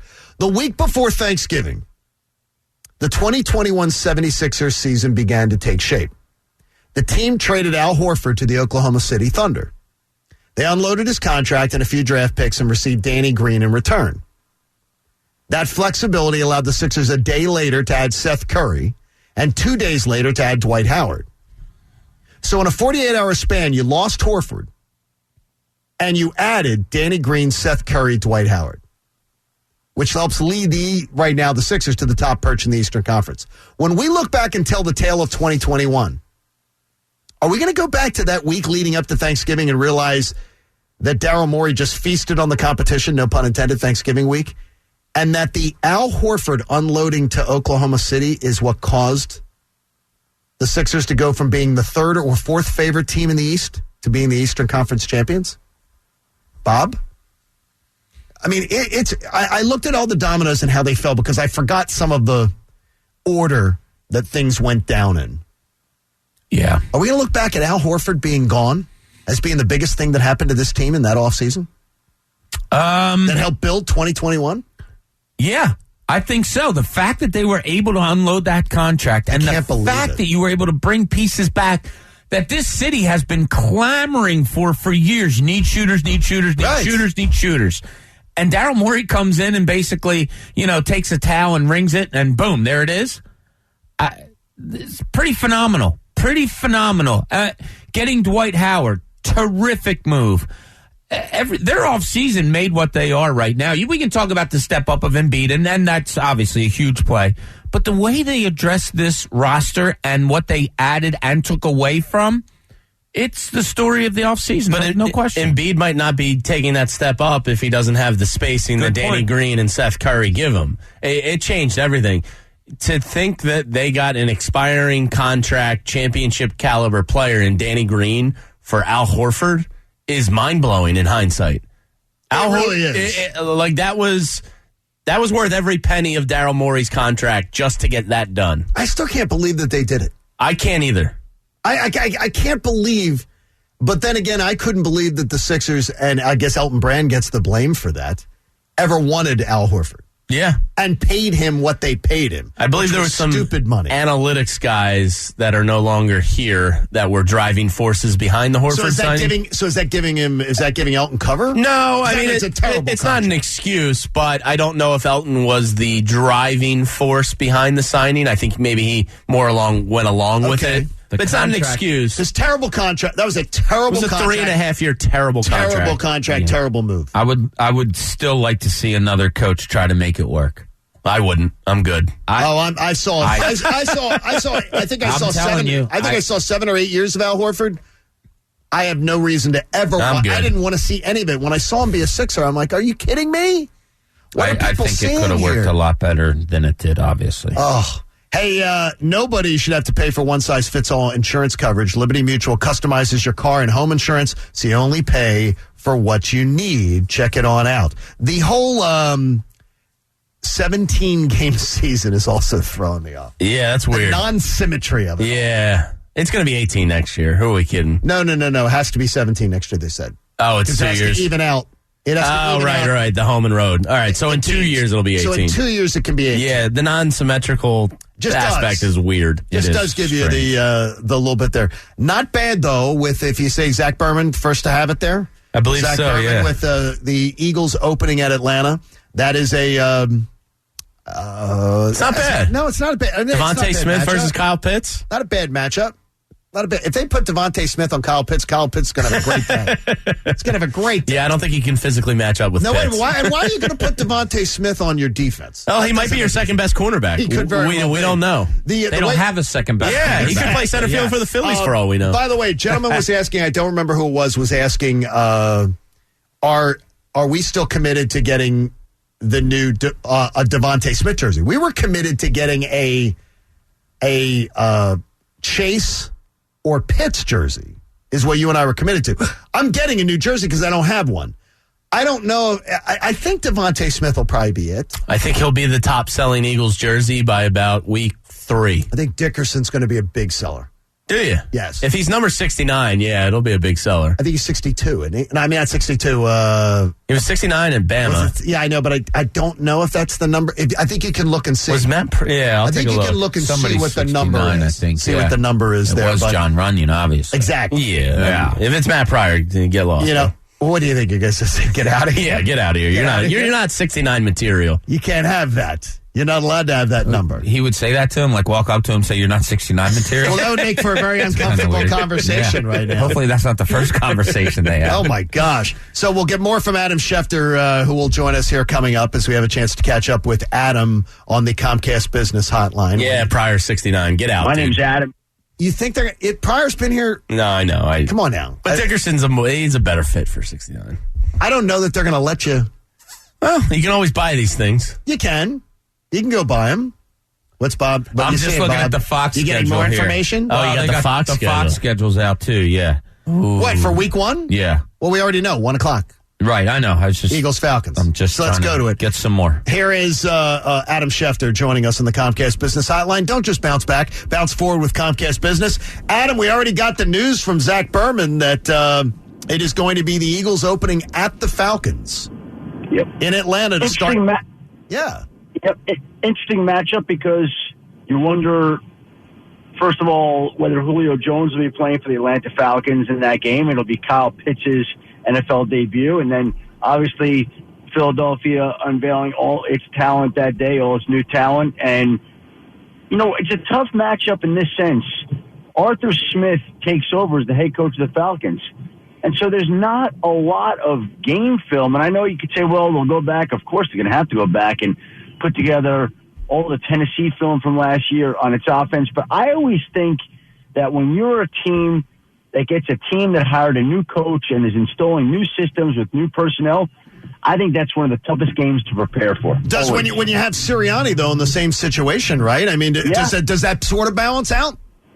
Yeah, it does. Yeah, absolutely. And it's the same thing there when you go over to the Eagles side of the football. So both teams will have a challenging time getting ready for that game. Like I said, to me, that's always very difficult. And Atlanta will study the film in Indianapolis and try to draw conclusions, but you're trying to draw conclusions with Phillip Rivers playing quarterback as opposed to Jalen Hurts playing quarterback. I mean, what Nick Sirianni is going to do on opening day at Atlanta is going to be totally different, I think, than what he did in Indy. And so, good luck to the Falcons defensive staff that day trying to get things together, and good luck to the Eagles staff trying to get things together against Arthur Smith. It's going to be very tough. Yeah, and Adam joins us courtesy of DraftKings Sportsbook. Download America's top-rated sportsbook app now. Now, Adam, I don't think there's any doubt in any of our minds who the Eagles' Week 1 starting quarterback is going to be. But when asked in press conferences, the Eagles haven't really said, yeah, it's his job. They've said it's a competition. Do you believe it's actually a competition? Well, I think they're saying that.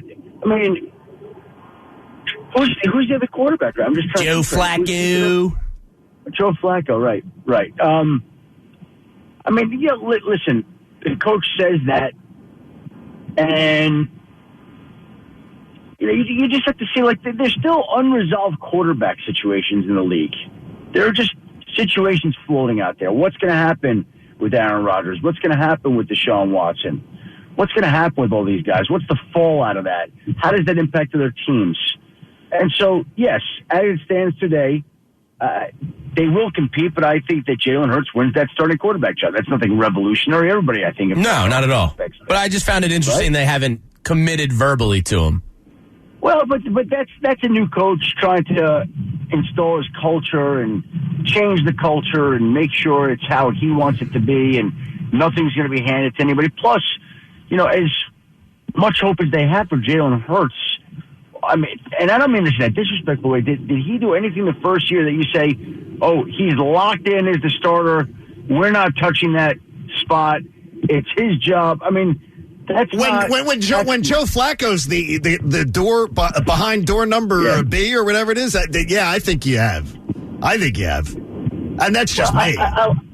I like Joe Flacco. He's I think he's a good quarterback, but I think Jalen Hurts is the guy that's going to be the starting quarterback, win the starting quarterback job. If it's Jalen Hurts and Joe Flacco, we all know where that's going. Good. So, Shefty, where do you think Aaron Rodgers does wind up? You hit on it just a little bit, and there's been talk in this city about, do you go after a guy like that? And do you think he's going to be back with Green Bay, or percentages more favorable to him leaving? Well, to me, there's 25, 26 teams in the league that should be making a run at Aaron Rodgers. The problem is right now, Green Bay has been very stuck in its stance of we're not trading Aaron Rodgers. And if they ever come off that, I just don't think that they're going to trade him in the NFC. I think they're going to move him to the AFC. I think they're going to want him out of conference if they budge off their stance. Now, how it's going to play out, I mean, that's the question that right now is the most significant question in all football. And so, with that being the case, we'll see. I don't think you'll see him at their all-season program at all. And then we start to get towards training camp, and then the question is, does he show there? That's where it gets interesting. And until he says, I'll be there, I'll see you then, or he shows up, then it remains a question. If he shows up and that's it, yeah, okay. It goes away for the time being.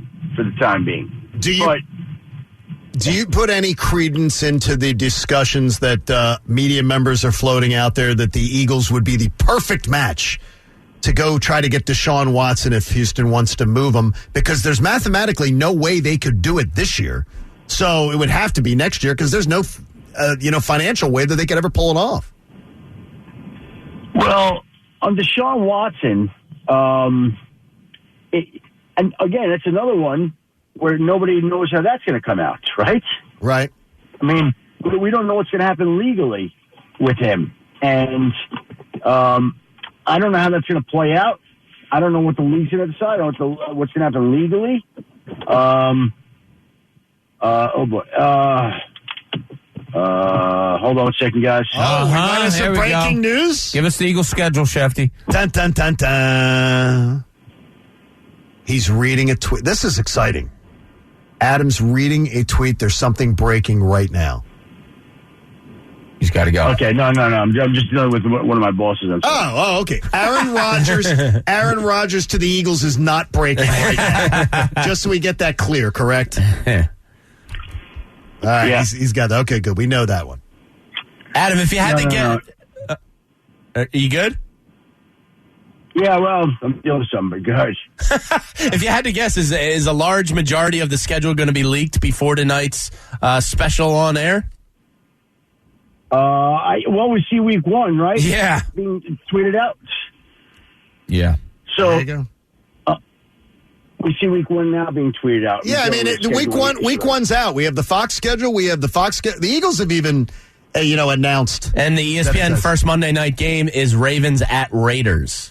I think, Adam, you sound like you got to deal with something though, and we understand. Yeah, let me call you right back. All right, do it. All right, sounds good. Adam's going to deal with that and come. And how is Adam join us there again? Courtesy of DraftKings Sportsbook. Download America's top-rated sportsbook app. So I have the full Week 1 schedule here. Would you like it? Yes. All right. So Thursday. Give us the real big quick. game. I'll buzz Give through us it. the big game. Thursday night football opening game. Cowboys at Bucks. So Super Bowl champs. That's a great game. That should be fun. Dak at Brady. You got Steelers, Bills, Jaguars, Texans, Jets, Panthers, Vikings, Bengals, Cards, Titans, Chargers at Washington. So there's a good chance Washington's going to have a tough game there week 1. 49ers at Lions, Seahawks at Colts. So your first look at Carson Wentz is going to be against Russell Wilson. That will be interesting. Eagles, Falcons, Broncos at Giants, Packers at Saints, Dolphins at Pats, Browns at Chiefs, which I think is going to be a great game. And then your Sunday night. Is Aaron Rodgers the quarterback of the Browns, or is the?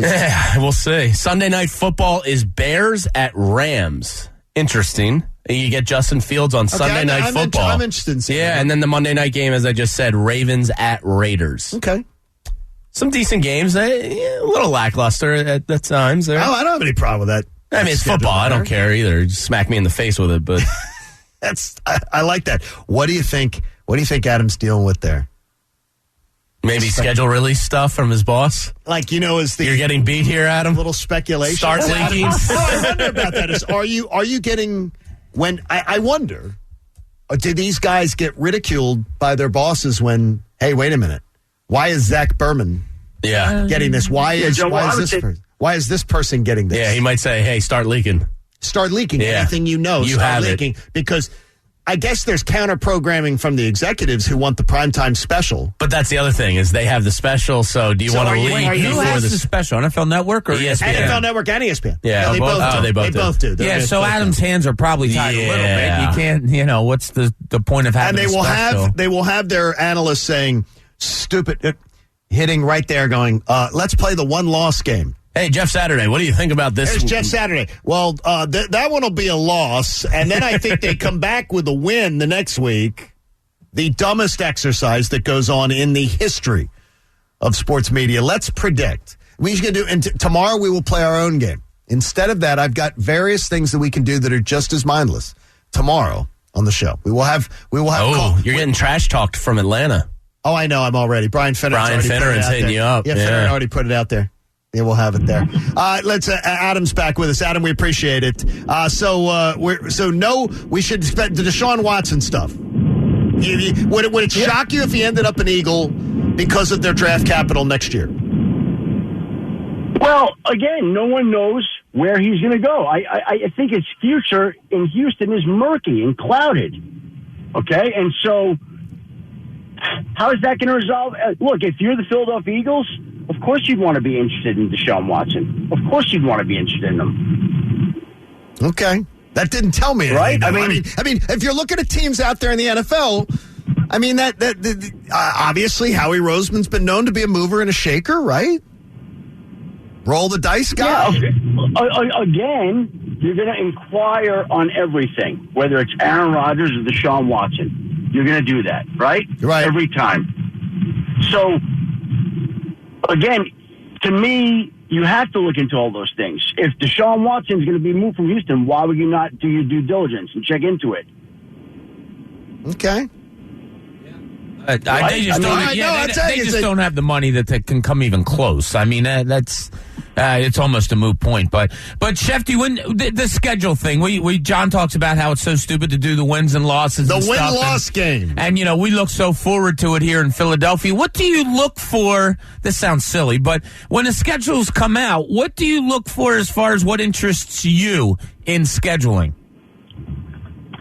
I always look at week one. I always look at the primetime matchups. I always look at how the season opens on Thursday night. What is the Thursday night opener? I still haven't seen it. The opener is Dallas and Cowboys Tampa. at Bucks. Cowboys at Bucks. That is a great opener.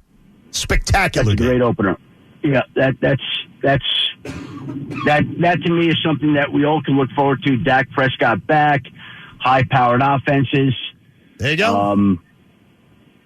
I think that's a great match. There you go. Adam, we appreciate it, buddy, and have a big night tonight, all right? We'll be looking for it. You got it. Thank you very much. Thanks, Adam. Adam Schefter joining us. Thanks to DraftKings Sportsbook. That was like trying. Now I know it's like disheveled. Yeah, it was a little disheveled. Yeah. I think Adam had a lot going on this morning. Yeah, he's got stuff. Yeah. Martin Laws. Martin Laws, the law firm for injured workers. Visit paworkinjury.com. As my bride says to me, they can see your face on TV.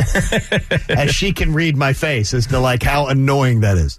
Is that little, sometimes people are a little distracted. He's a busy man. Some people are a little distracted. Hey, you get a text from a boss sometimes. Exactly. Yeah, it can throw you off. As long as it's not a call me text. Oh, no. Those are the absolute worst. Or let's meet afterwards. Yeah. The Phillies and the Nats last night, we've got some thoughts on that one for you. Plus, we're getting excited. The schedule release is coming. We got more on that, too. It's a John Kincaid show here on The Fanatic. I want to tell you about my friends at Window Nation because when it comes to cost and quality, you never have to worry about it with Window Nation because they've got you covered with savings.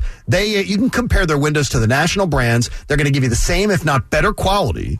But how do they do it? Well, they do it with extreme measures. How about this? Like measuring each window 3 times to ensure proper fit. And after they install your new windows, when the installation is done, they're going to leave your home cleaner than it was before they got there. And right now, how about this deal? Get 2 free windows for every 2 that you buy. Plus, no money down, no payments, no interest for 24 months. So we're talking about 2 years where you don't even have to think about going to your wallet, and you're improving the quality of life inside your home and the street value of your house because it's going to look so beautiful. 2 free windows for every 2 you buy. No money down, no payments, no interest, 24 months. This is a spectacular deal. Call 866-90-NATION or do a little window shopping online at windownation.com. When you call them at 866-90-NATION, tell them John Kincaid sent you because Window Nation's the perfect fit. 97.5 The Fanatic.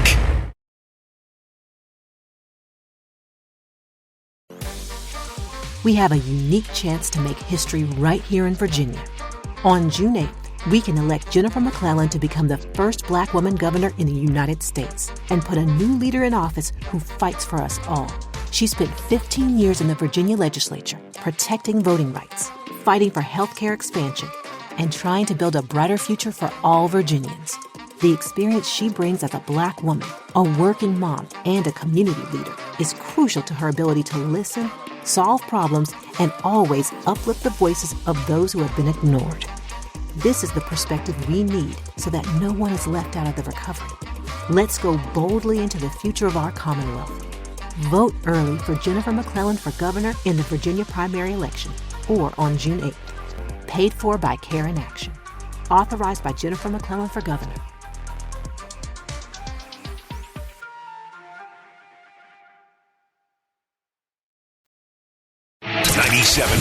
The Fanatic. It's the John Kincaid show here on The Fanatic. Appreciate you being a part of the show. You are always welcome to join us at 610-632-0975. I will just tell you because I just have to, and I don't. Obviously, I'm being told that I don't do a good job of hiding it. And I read some of our YouTube comments too. I'm not going to sugarcoat that. That sucked. That was terrible radio. And I'm sorry about that. That was freaking terrible radio. That probably sucked. And that was terrible. Absolutely terrible. And we ask you to spend more time with us, and we ask you to, we value your time. We value you as an audience. That was freaking horrendous radio. I'm not okay with that. And I'm not. Just being honest with you. I'm not going to sugarcoat it. And as I've been told, now look, it's sort of like a resting Bob face. I've been told quite a few times, my wife will say, you can see your face. So you can see your displeasure. My resting Bob face is getting a bad... People love it, but people love it, though. It's become a thing. But it's not a yes, thing. It's is something that you guys have contrived. Do you have a Bob in your office? At your weekly meetings or at your Zoom meetings, has resting Bob face. Yesterday, at one point in the meeting. Send us screenshots. I think Coach has a picture of it. Bob was like this. Bob, you looked yesterday like you were puking. You're on radio, and you just say YouTube. Yeah, he's on YouTube, too. YouTube people. That's why people should go to YouTube and check it out. you. You were like this, just hunched over, looking like you were puking in a trash can. No, I have a bad back, so I was stretching my back. It out. Okay, that's good. That's what that work on? Yeah. I don't know. I'm just gonna look. I'm not good at sugarcoating stuff, and I'm not good at. I'm not gonna blow sunshine up your skirt. That was terrible. We appreciate your time for listening. That was absolutely awful radio. That was not that, and it didn't make me happy. Now, reading text messages to yourself. Wow. Put the damn phone down. Put the phone down when you're talking to somebody. Put your phone down. Put it down. What should he do? It's not too hard to put your phone down when you're talking to somebody. Nothing worse. Oh yeah, I'm listening to you, but I'm on the phone right now, and I'm texting to somebody else. Or I'm talking to somebody else. Put the damn phone down till you can take a call. You're on a phone call. Put the phone down. What should he do with the phone? Put it down. Okay. I don't know. He's Adam Schefter. You got to have that phone all the time. There's nothing. It's not work. It's the worst thing in the world. You're trying to discuss. You're trying to have business meetings with people. You're trying to talk to people, and they're like, "Yeah, I got you." No, I hear you. Yeah, I'm texting now, but I got you. I'm on the phone. Yeah, I'm on the phone. Put the freaking phone down. For God's sakes, it's not that hard. Seems like you want to put the phone down. Pay attention. Pay attention. Pat, I don't think you should watch the schedule release tonight. I don't think it's suited for you. Don't watch it tonight. Yeah, just don't watch, Pat. Don't watch it tonight. Put the phone down. Oh my God, it's not that hard. It's not that hard. It's not that hard to just pay attention, to be present, Believe me, I had it stiff. Whoa, Mike! What the heck? Now, Mike, Coach is annoyed. Look at Coach's face. Mike's live Mike is really an interesting little feature of the show. I got tweeted. Was that from yesterday? Because I got tweeted about 10 times at 3:23. Mike said I got it stiff. You got to pull that, and I was like, I'm not pulling that, but I hear you. Oh, that is good. We're getting off the rails here. By the way, we've been told there's a Bob in every office. Michael says there's a Bob in every lucky office. Offices. That's awesome. You are a lucky person to have around. The strange thing is that Bob is extremely positive. I'm a happy-go-lucky guy. No, but I think you're extremely positive. Sure I am. And you are very consistent. I'm like a mushroom. I'm a fun guy. You're very good. Oh, that's a good dad joke. Okay, how were you thinking about the Phillies game last night, Bob? Because it was more interesting than trying to the fraud effort that we got last night from the Sixers even trying to win. Yeah, I thought it was cool because I love the situation. I knew we were going to talk about it today. And I'm diving into my brain like, all right, what would I do here? What would I do here? I would have... Bases loaded, nobody out. Top of the sixth. You're up... Was it 2 or 3-0? Weren't you up 3-0? No. It was 3-0. It was 3-0. It was 3-0. Yeah. And I'm thinking, okay, I know how good Anderson was pitching. And I'm sitting there thinking, what do I do? And then I don't know if it was on Twitter or wherever I saw it, that what he does in the sixth inning, as Jamie alluded to earlier, he has no outs in the sixth inning yet this year. And when teams face him the third time around, they're hitting like 700. Yeah, exactly why I pinched it. And this team, but then I go back and I'm thinking to myself, I can't even decide here sitting on my couch because the bullpen hasn't been tremendous lately. And what do you do? And Joe Girardi has 30 seconds to decide. I would have pinch hit though. Ultimately, I would have pinch hit for him. Jamie, you felt the same way, right? I tweeted it at the time. Yeah, look, this team's biggest issue right now is runners in scoring position and tacking on runs because you have still inept bullpen. I have Alec Boehm on the bench with the bases loaded, an opportunity to tack on 2 runs with a single. Yeah, I'm pitch hitting there. Considering Trey Turner and Juan Soto are due up next inning, he's on a short leash.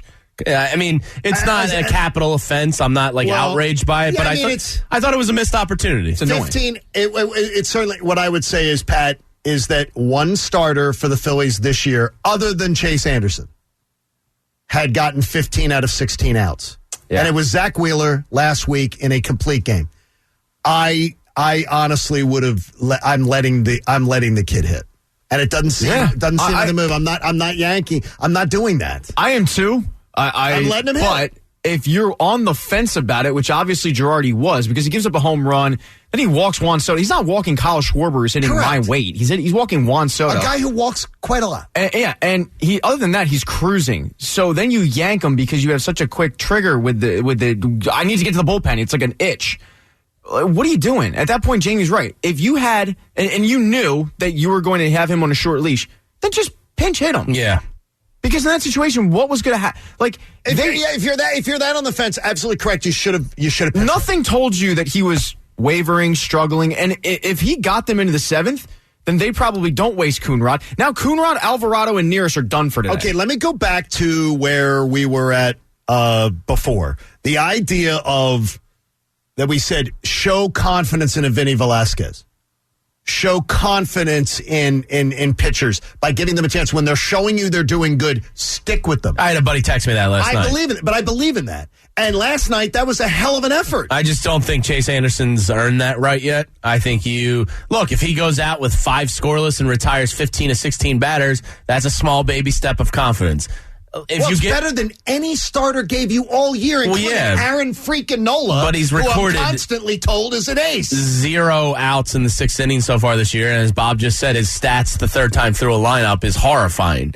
But his first 5 innings were nothing like any 5 innings he pitched all year. So, I mean, again, I know what analytics will tell me. It was a different night. It was that night. I'm more concerned about the offensive aspect of it. That makes sense. Because they have not been able to tack on runs at all this year, and Alec Boehm's sitting on the bench with the bases loaded. Makes sense. And he's one of the guys that can get a barrel on the ball. This is one of those ones where I completely will argue one way, but I totally understand the other point. Yeah, and that's what took me over the top, what Jamie just said.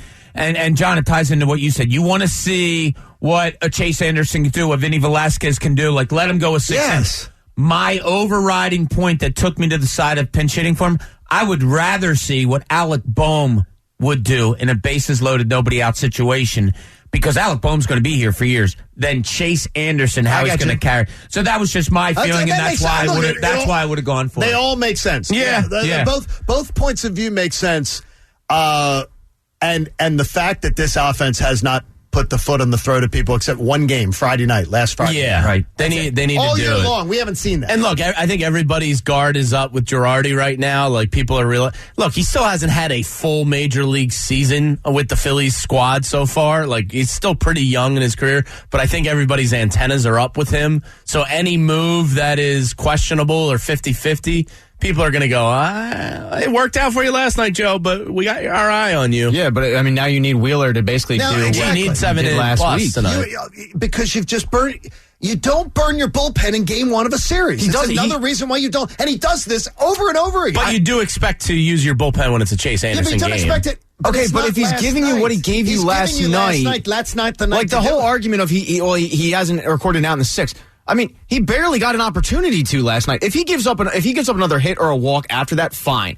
But to walk Juan Soto, like that's normal. Like, this was a dumb move. It's like pulling Zach Eflin in 6 2/3 when he's cruising to just go to Coonrod. Like, he manages like a little league team. Hey, protect your home with DryTech waterproofing solutions. Fanatic listeners get 15% off when they mention Mike Missinelli. For water in your basement, cracks in your foundation, or mold remediation, you can trust the experts at DryTech, drytechcorp.com. Okay, I've just been asked by a former colleague says, is Schefter on the list? Is he on the list? He's not on the list, but today's on the list. Today's on the list. Man. Today, no, you're on the list today, Adam. That pissed me off. Well, I'm sorry it pissed you off. That pissed me off worse. I'm sure if Adam's reflecting back on that, he's probably not thrilled with himself. Saying that was freaking terrible. And you know what he just did? He just tweeted out about the Cowboys-Bucks game, which he heard on this show. Where's our credit for breaking Did he say that? Did he say that? He heard it from us. I guarantee. Wait a minute. No. Adam Schefter just tweeted that the opening about... So we're his news source. He got that from... Look at us. He got it from you. Yeah, we're insiders. He should have said, per Jamie Lynch of the John Kincaid Who read it from, show. That's what he should say. Who got it from? Yeah. Who got it from whatever. I mean, Don't worry, nobody's listening anyway. Where's the attribution on this? Yeah. But that was what was so desperate. I think his boss definitely was like, yo. Hey, why aren't you tweeting about Dallas? 70 freaking other people are tweeting about it. You better pile on that bandwagon. My God. Bob Cooney wants to celebrate a number today. I like this. Now, let's see what's in Cooney's corner. All right, we like to talk about number shows that we do and how long we've been together so far and all. Today's the 93rd show. 93rd, John Kincaid Show. When I bring up the number 93 and I ask you about Philly sports, what do you equate it to? Well, it's the absolutely most out-of-nowhere thing in my fandom of my entire life that ever happened. Is that where you were going? I can remember exactly the room, the TV, where I was sitting, all the ugly, hideous couch my parents used to have, watching Joe Carter break my heart for my first time. Because I was 12 years old. I was right in the groove of, becoming an obsessed sports fan. And even then, Jim Fregosi, why the hell are you bringing in Mitch Williams there? Now, the weird thing is, though, is he goes negative. I love that team, but that was my first heartbreak. See, I hear 93. It is overwhelmingly positive. It is all the feels of a season where I must have gone to 35 games at home. I went to a bunch that I had year. a season ticket planned for a third, and I went to more. And so the joy of that season was special, even though they were a miserable bunch of individuals. Yes, they were. Yeah. They were miserable. The only reason I go negative is because it was the first time I learned what sports heartbreak was. Sure. Joe Carter ripped my heart out of my chest. I didn't cry, but I wanted to cry. Maybe it's because I already had 80. Yeah, I already had 80, so 93 didn't hurt me the way it hurt you because you had no reference. You didn't have 80. Yeah, and as a young kid, I mean, Jamie is 12 years old. Jamie wasn't realizing at 12, wow, that team was in last place last year and they're first place this year. You're just there for the ride of it all. Yeah, I was kind of along with you, John. I was just along for the ride. Wow, this is interesting. They go to Atlanta. They do what they did there. I was at Game 6 and they won here. I hated the Braves. Screw Atlanta. Yeah. Terry Pendleton, Otis Nixon, and that ugly Skeletor face. Oh, I hated that team. Skeletor face. Was Javi Lopez the catcher? No, he was later. That was 93. 93 catcher was, was it Charlie O'Brien? No one cares. Yeah, I don't know. Charlie O'Brien, maybe? It's interesting. Egan, when I brought up the number 93, was that what you first had in mind? No, Peter Nedved, obviously. Javi Lopez was on the squad in 93. No, he wasn't the catcher. Yeah, it was Greg Olson, it looks like. Greg Olson. But Javi was a young buck pup. On that team. Young pup. Yeah. Yeah, so that was... Because we've talked a lot about the Sixers riding 0-2 lately because or 0-1 because of what they're doing this year with the number 1 seed. That may have been because of the surprisingness of it, right, John? It was one of the funnest rides sports rides that this city has ever had. It was absolutely the best ever. I think it was the absolute best ever. Yeah. So it very very well could have been because, like we said, because of the surprise, worst to first. You don't see that. Hey, Beers with Bob tonight. You don't see that often, too, right? Every week, 6 to 7. Me and Andrew Salchunas. We'll be talking FanDuel Sportsbook. We'll be talking some lines and see if Andrew, he won $4 gajillion in on a bet that he had a couple weeks ago. So we'll see how he's spending it. One of my favorite things is when great businesses in Philadelphia jump onto the John Kincaid Show. And it happened all because of the hard work of our own Pat Egan. And we present to you Pat's Takes. With or without, either way, it's time for Pat's Takes. Brought to you by Pat's King of Steaks, the inventor and creator of the cheesesteak sandwich. Always open at 9th and Morton and patskingofsteaks.com. Now, Pat. Hello. I have to get hungry every Wednesday now? Pat, that is because of you. That Pat's King of Steaks, one of the most prestigious businesses in this town, jumped on this segment. Make it as damn good as they've been. No pressure.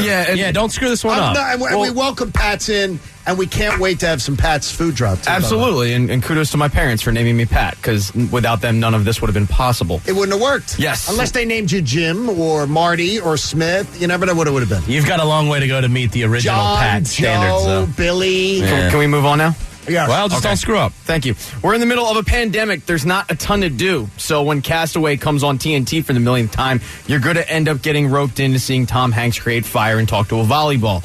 But then the wheels start churning in your head. What if? And that's the way I like to believe the next story started. Truth is, I have no idea why a few college kids in California decided to create a makeshift raft and take it out to sea, because I like to believe that two guys trying to further their education didn't just get bored. But there was, probably some inspiration, who knows? But basically, these two jagaloons seemingly went to a Home Depot with $45 and bought 2 kiddie pools, plywood, and a bunch of buckets.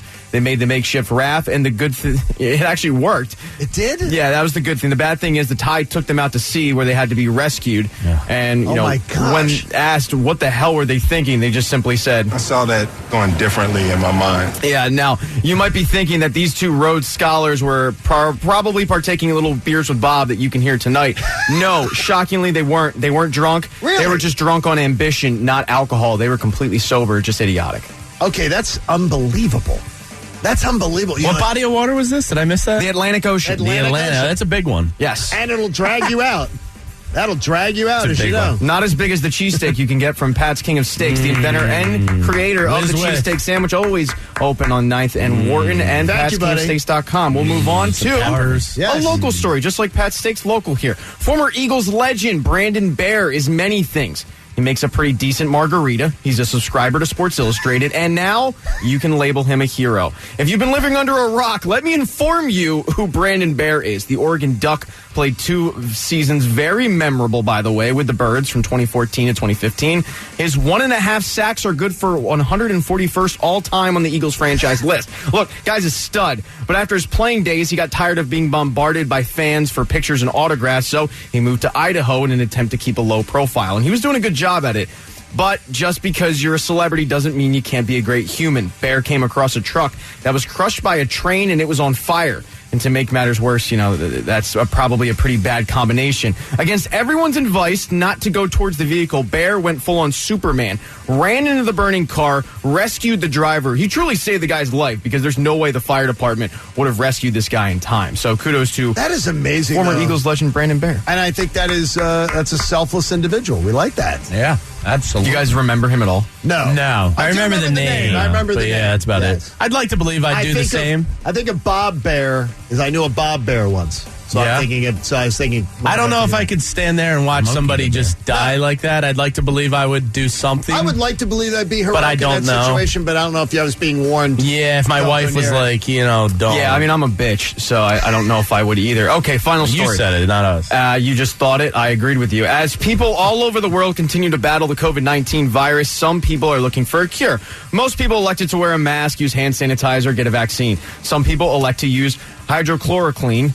That didn't really work, but hey, A for effort. Don't be rude. Well, geez, Don, I didn't name names. But all of those attempts were local. In India, they're trying something different. Cow poop. Dookie? Yes, dookie. In select regions of India, they've taken the bold strategy of rubbing cow crap all over their bodies in an attempt to combat the disease, because the cow is considered a sacred item, or a sacred, animal, I guess, in Hindu religion. Not a tasty item, even though. They grilled up the right way they are. They put the crap all over themselves. They then worship a cow, and then they wash the poop off with milk. Usually these types of people walk in the shadows, but in this case, it's really easy to figure out who's attending the poop party. Oh, my God. Shockingly, this isn't working at all. Scientists say not only does it not work, but it could cause other diseases. They're recommending this trend doesn't hit the States. COVID, however, COVID disagrees. When asked to comment on the trend, COVID said it's staying far, far away. It smells like a turd covered in burnt hair. So COVID wants no parts of it. But don't rub crap on yourself. Pat Egan. Is that the moral of the story? It's not going to work, Bob. It's not going to work. Pat, you're an inspiration to many. And to Pat's King of Steaks, we appreciate you putting your name and being a part of the John Kincaid Show. And many great companies have been jumping on board, and it's great, and we welcome you all. We will find places for you, and we appreciate all your patronage and everything like that. So, love you. Thank you very much. We have a lot coming up in the final hour of the show, including I'm going to ask you all to play a game with me. Not a game time, but a game. A philosophical game. Top of the hour. John Kincaid Show here on The Fanatic. The Parks Casino Sportsbook app can be your official on the couch, riding shotgun with you. Anytime you're watching sports, the in-game play-by-play betting is absolutely fantastic. The options, amazing and endless. And it's backed by the #1 casino in all of Pennsylvania, the Parks Casino Sportsbook. Right now, they've got an incredible offer of that risk-free bet of up to $500. So you can bet it all. When we get to the NBA playoffs, you know that every single night you're going to be watching whenever the Sixers play and whenever the teams that affect the Sixers play. And so why don't you use some of the expertise that you think you've got to be able to make yourself a little cash with futures bets, player prop bets, and more. New customers get that risk-free bet of up to $500. Use the promo code FANATIC when you download the app or go to parkscasino.com/PA. Bet with the home team. It's my team. It's the Parks Casino Sportsbook app. You got to be 21 and in Pennsylvania. If you got a gambling problem, call 1-800-GAMBLER. 97.5 The Fanatic.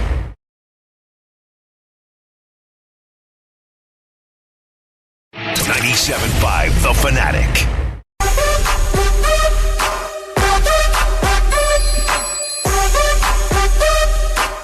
O'clock hour of the John Kincaid Show is brought to you by the Bagster. It's a dumpster in a bag.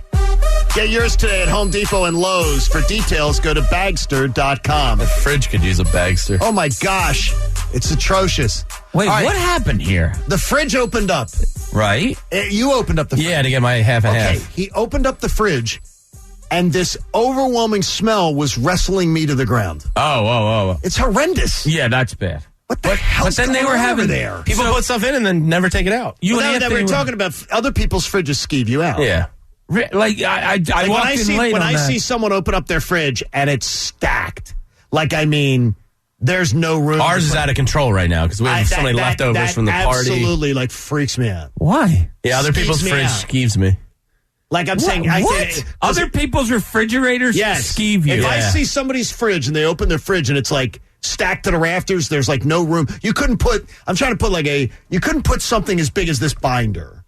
You couldn't find a space to be able to put it in their fridge. I'm like, oh my gosh, what the hell? I'm due for a fridge clean out. They have somebody's head in their fridge. Yeah, I wouldn't eat out of somebody else's fridge. If they're cooking a meal for you, you know it's like fresh and God rest her soul. Yeah, Betty's fridge, my mom's fridge, looked like something out of CSI. Because if she went to the, by the way, went to the townhouse in Media last night, reopened, awesome, it was fantastic. She went to the townhouse one night, then she went to another place another night. She's got leftovers that she's bringing home, and God knows if she's ever going to eat them. Oh, that's what Thursday nights are for. And it'd be stacked up crap, and I'm like, what is this? Yeah, Thursday night's leftovers. Leftovers are lunch the next day for me. Okay. But you guys were talking about going into other people's fridge and out. Not going into. Well, that's other what Jamie and fridges. Anthony were talking about. I'm like, who the hell's fridge? Like if I was hanging out at your house for 5 hours and you were like, help yourself to something in the fridge, I'd be like, I'm good. I'm good. Get out of here. Can we call that? Yeah. Are you serious? Unless it was a package string cheese. Something I'm not asking you to get yesterday's meatloaf. Help yourself means. Like Coach's fridge, God knows what's in there. That's probably terrifying. There's nothing in his fridge. Doesn't eat. No, there's Magic Spoon in his pantry. So you just go get the Magic Spoon out of the pantry. Like Coach would have expired milk or something, you know? Coach, what is in your refrigerator edible right now? Zima. That's not edible. Wine cooler, Seagram's wine cooler. Bartles and James. Bartles and James. I have some crab stuffed tilapia in there. Ooh, that's good. And I have some salmon. Is that leftover? No, it's from a place around the corner from me. Okay. Some cottage cheese. Oh, jeez, I hate cottage cheese. Yeah. Skeeves me. Cottage cheese and jelly on toast is one of the best sandwiches ever. Oh, my God. God. Hot dogs, Yeah, okay. hot dogs. You eat them raw, right? For lunch. You're such a health freak and you eat hot dogs. Low carb, low fat. They're one of the worst things you can put in your body. No, hot dog. I beg to differ. I bet a dietitian will call up and completely disagree with you. Well, if a dietitian calls up, I'll hang up. We can have an official dietitian. All right, we're gonna play a little game here in a second, but can I just have for a little help? Could we have 3 or 4 phone callers? Just call up to play a game with me at 610-632-0975. I just want to tell you I got nothing to give you. I have nothing to give you here, but I want you to just participate in something with me, just to prove a point, if you would, in just a few moments, if you could. So if we could just get a few people on the line at 610-632-0975, you will be forever in my debt. I want you guys in this show to rub the bottle that you found along the beach. You were walking on the beach, whatever your beach of choice is. You found the bottle on the beach. I want you to rub the bottle. Did you know Christina Aguilera smells like hot dogs? I did. That's It's a really good tie-in. Fun fact. Well, look at that. Our worlds are colliding. So the genie comes out of the bottle. Huh? And the genie comes out and the genie says, Bob, I've got something to give you. And you say, I want $100 million. And he says, no, I can't give you that. The only thing I can offer you is one thing. A one-day Philly sports do-over. One sporting event, one trade, one outcome of an event. But if you change that event, you change the course of time for your franchise and the fan base forever from that point. Maybe for the long-term good, maybe for the worse. Would the one-day do-over be worth it? So tell me the one day, the one outcome, the one decision you change, and then tell me how you play it from there. I'm going to go first here. I'm walking, let's say I'm in Sea Isle, and I polish the bottle, and here comes the genie, and I say to the genie, if I get a one-day do-over, I'm taking you back to 2003. Mm-hmm. The Eagles are hosting the Tampa Bay Buccaneers in the last game at Veterans Stadium. Instead of the abysmal loss that they took, they're going to win that day. They're going to advance to a Super Bowl where they would have absolutely buried the Raiders. The Raiders were horrible. Rich Gannon. They would have won a championship that year. And instead of what we found this time when we won a Super Bowl here in town, that core was in its prime. They go to 2 NFC title games the 2 years after. So they go back again and maybe win. I'm going to say they win the Super Bowl that year. They go to 2 more Super Bowls and win one of the 2. So in 2 of 3 years, they win a Super Bowl. Andy Reid works his magic. He's a 2-time Super Bowl champion. He's now Grand Poobah of the franchise, still coaching here. The Patriots never become the Patriots. Wow. Because the Eagles have taken the win away from them against the Houston year.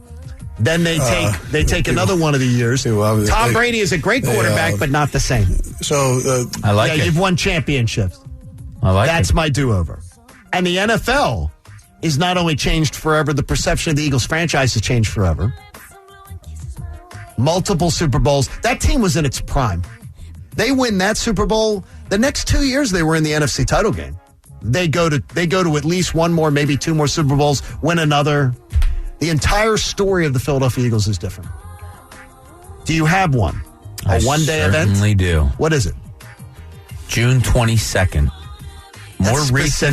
More recent than you. Okay. And with the first overall pick, the Philadelphia 76ers select Jason Tatum, University of Duke. Okay. You have Jason Tatum on this team as opposed to the debacle that Markelle Fultz was. John, you're going for your 3rd title over the last 4 years this year. You have a young big 3 that were naturally grown, that were put together, that fall into places that nobody could have imagined. Okay. You are sitting on NBA easy street. You are looking at a run like a Jordan, Kobe, Shaq. You're talking about 3 guys under 25 years old that you could just ride it with for 10 straight years and put in pieces here and put in pieces there. That would have been. Could you imagine if Jason Tatum was here? Could you imagine if you had Jason Tatum, Joel Embiid, and Ben Simmons? Don't even get me started. The thing is, you traded out of that position. You traded up to number 1. He was always going to take Tatum. So stupid. Just so stupid. I would have fleeced him like nobody's Jamie, business. The bottle? 93, Jim Fergosi. Do not bring in Mitch Williams. I believe that only gets you to Game 7. Though. That's fine. That's all you need. You win. What? Game 7's a wild card. Anything can happen. I believe Schilling would have gone Game 7. He would. That would have been. No, he pitched Game 5. Oh, he was 5. Yeah. Whatever. He pitched a complete game. Game 5. Give me a World Series Game 7 in 93. Could have changed the trajectory of the Phillies for the next 15, 20 years. Maybe they even get a farm system. See, I don't think that team had staying power at all. No, they didn't. Like, I think that team was a one-off of all one-offs. But it didn't matter. It would have changed the culture. That only gets you to Game 7, though. You can redo anything. Well, I would have gone Bucks. You stole mine, so I shifted. Oh, you did the same one. Yeah. You see the same thing. Yeah. Win that game. Yeah. We probably have multiple parades. Do you remember who we took out? Roger Mason. Roger Mason. There it And is. I'll never forget it because Roger Mason Was dealing. was well rested. Yeah. He was dealing, and there was no reason to take Was him Joe out. Girardi managing? Yeah, I know. And Mitch Williams was taxed. He had One of pitched my- a lot that series. God rest his soul. But Jim Fregosi did not. We had a couple personal run-ins. Did not really get along with him, and then he ended up being in the Braves organization and it's spring training. Literally, I just had to get asked what's the history there, and I said, don't even worry about it. Pat. Well, initially I went 2002. Okay, so same thing. Same thing, but the other one that really like haunts me is 2011 Phillies Cardinals first round. That is by far the best Phillies team I've ever seen in my life, and they gave Doc Holliday no run support whatsoever. They got crushed by Chris Carpenter on 3 days rest. If they win that series, they're winning the World Series. There's no doubt in my mind that team goes on to win the World Series. They were a great team. But it might have been too to let the Braves win the series because they beat the Braves in the last series of the season to keep the Braves out of the playoffs, which put the Cardinals in, and you end up losing the Cardinals. The Cardinals went crazy that year too. So okay, the only problem I had with yours and with Jamie's is that it didn't bring like an immediate. If you go with the one, it gives you an immediate Super Bowl berth and then a chance to win championship against a bad Raiders team. Winning breeds winning, though. Well, we would have picked yours, but you stole it. Jamie, that '93 team had no legs though. No, but if you win a World Series, then well, you just celebrate. Maybe I'm not as negative as a Philadelphia sports fan as I was for many years. All right, I asked some people to give me a favor here. So Matthew and Langhorne, you're going to be part of this. Matthew, you ready to play? I am. All right, Matthew, I'm going to flip a coin here. Could you tell me, is it going to be heads or tails? Tails never fails. Okay, he said tails never fails. It's tails. Matthew, I'm going to flip the coin again. Tell me, is it head or tails? Wow. Tails never fails again. Tails failed you. Yeah, they lost. Lost here. But let's go to Scott and Malvern. Scott, I'm going to flip a coin. Heads or tails? Scott, heads or tails? Heads, brother. Okay, let's go. Let's flip the coin. Oh, it's tails. You lost. Sorry about that. Cameron in West Philly, can you help me here? Cameron, I'm flipping a coin. Heads or tails? Tails. Okay, it's heads. You got screwed there. Thank you, buddy. Okay, that was such crappy radio, and that's as crappy as, I think the Eagles are going to beat the Giants, and then the next week they come back against Tampa and they lose. Then they surprise the world by beating the Chiefs. It's the same garbage. Predict a coin flip on the air. Go do that. Predict coin flips. Oh, I think it's going to be heads. No, I think it's going to be tails.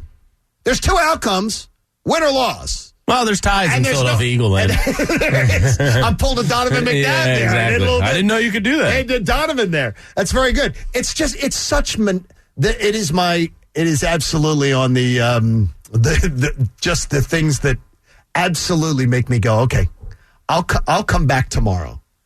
I'll come back tomorrow as a consumer. Billy from Norristown telling me, yeah, well, they win the Giant game, but then because of the hangover from that in a short week, they're going to lose to the Cowboys. Then they're going to come back later in the season. They're going to beat the Cowboys. By the way, week 2, Giants, Washington.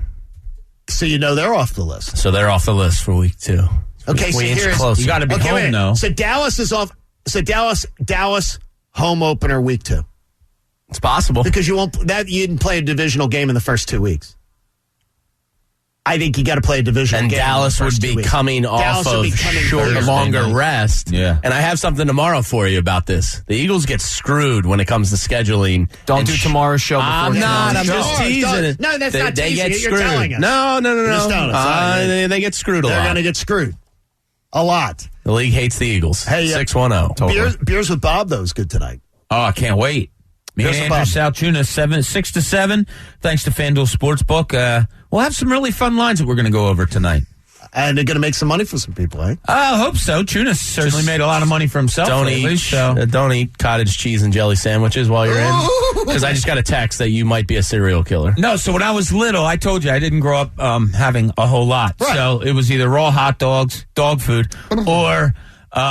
toast with cottage cheese and jelly was actually not bad. The only thing I didn't know what to do was what to drink with it. Because when I was little, we drank milk all the time, but you couldn't drink milk with that.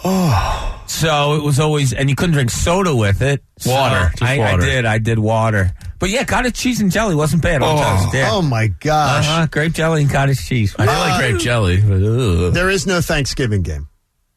Oh, it's out? Yeah, it's out. Oh, are you serious? Reportedly, the New York press is saying it'll be Eagles-Giants. Eagles-Giants is Thanksgiving weekend. Oh, weekend. Okay. Okay. So that reportedly from the New York press, that has not been confirmed yet. But hey, Staples is evolving to Staples Connect, a new world of possible with innovative tools for small business and remote workers and learners. Explore what's new at your local Staples store or visit staplesconnect.com. So you can do that there. I'm going to go pull up the window here for a second here as there was one. Jim says JK and all of his rules. Believe me, I do have a ton of rules, Jim, so you're absolutely right. We've noticed. But to me, there's nothing more there's nothing more mindless than they beat the Redskins, and then they're going to come back, and they're facing the Buccaneers. But you know what, though? Then that sets up the Chiefs game and I'm hearing callers tell me just spitball against the wall. Yeah, I think they win this game, they lose. It's freaking April. Do you know the one that kind of annoys me, like with the schedule? Is what? The Eagles have the easiest schedule in the league, according to 2020 stats. It's like, well, these aren't the same teams, and absolutely, like it really has like maybe a modicum of reality in it, but it it really never does. Teams change every year. I'm going to steal it from ESPN Stats and Information. I like that. They're a good follow on ESPN Twitter. Stats and Information. Yeah, it is. If you have preseason 10 easiest schedules in the NFL, yeah. They end up becoming the hardest. In the last decade, I believe they said 40%, 4 out of 10 will actually end up being top 10 of easiest schedules. Yeah, that sounds about right. 6 out of 10 will not. That doesn't mean they're going to become the hardest schedules. Yeah. But they won't end up being the easiest. We think it's going to be easy, but then teams step up and play somebody a little gets hurt. Play a little better there. So, Pat, I'm thinking of a number between 1 and 5. 4? Wrong. 3. Wrong. Let's go to Bill from Mayfair. Bill, I'm trying to think of a number between 1 and 5. What am I thinking of? 1.7. Exactly. That's just John, I was talking to a buddy one time about the schedule release show, and he screamed at me 17 times, then don't watch it. So I would just say, don't do it. No, the schedule's great. We don't do it. We will not do it. We just have talked about it nonstop. I can assure you, we will not do it. We've talked about not doing it nonstop. I'd almost rather do it than talk about it. Can we just re-air Schefter and do this again? Don't do that. In the linchpin, Jamie had a strange gas station experience. This is the linchpin. It was more a car wash and vacuum experience. But I'm going to outsource at the gas station with the car wash? No, it's not a gas station. It's a car wash exclusive place with a vacuuming and self-washing. So a bougie place. Exclusive. I mean, Jamie only goes to places. Bougie. Yeah, it's not bougie at all. It's not. How much did you spend? The car wash was $10. I'm not a super. That's good. And it's a $20 monthly unlimited car wash place. Do you pay the $20? I don't wash my car that much, but I'm thinking about it for summer. $20 a month's a good deal. Now, do you have to buy it every month? Yeah, it goes month to month. You just kind of cancel it anytime? Yeah. Okay. Yeah, it's not bad. I'd consider that. Yeah, so I was there was a lot of pollen on the car yesterday. Right. Some grass had kicked up and stuck to the car, and I needed a vacuum, so I stopped.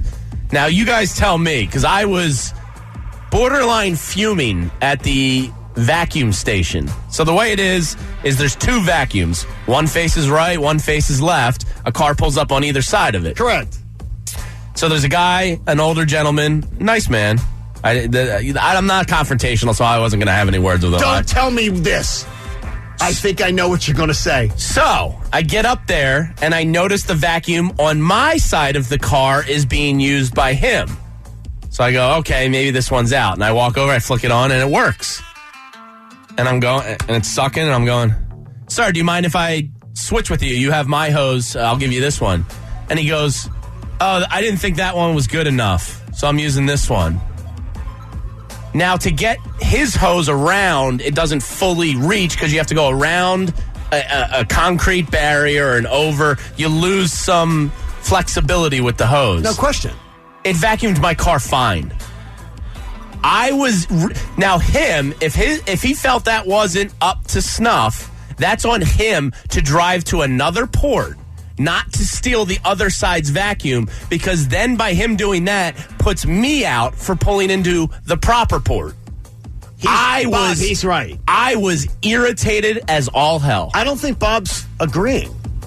Sounds like first world problems. Yeah, to me. obviously, Bob. But still, no, I agree with you. Right? That should be. I was ticked. No, the thing is, though, were there a bunch of other open spots? Yes.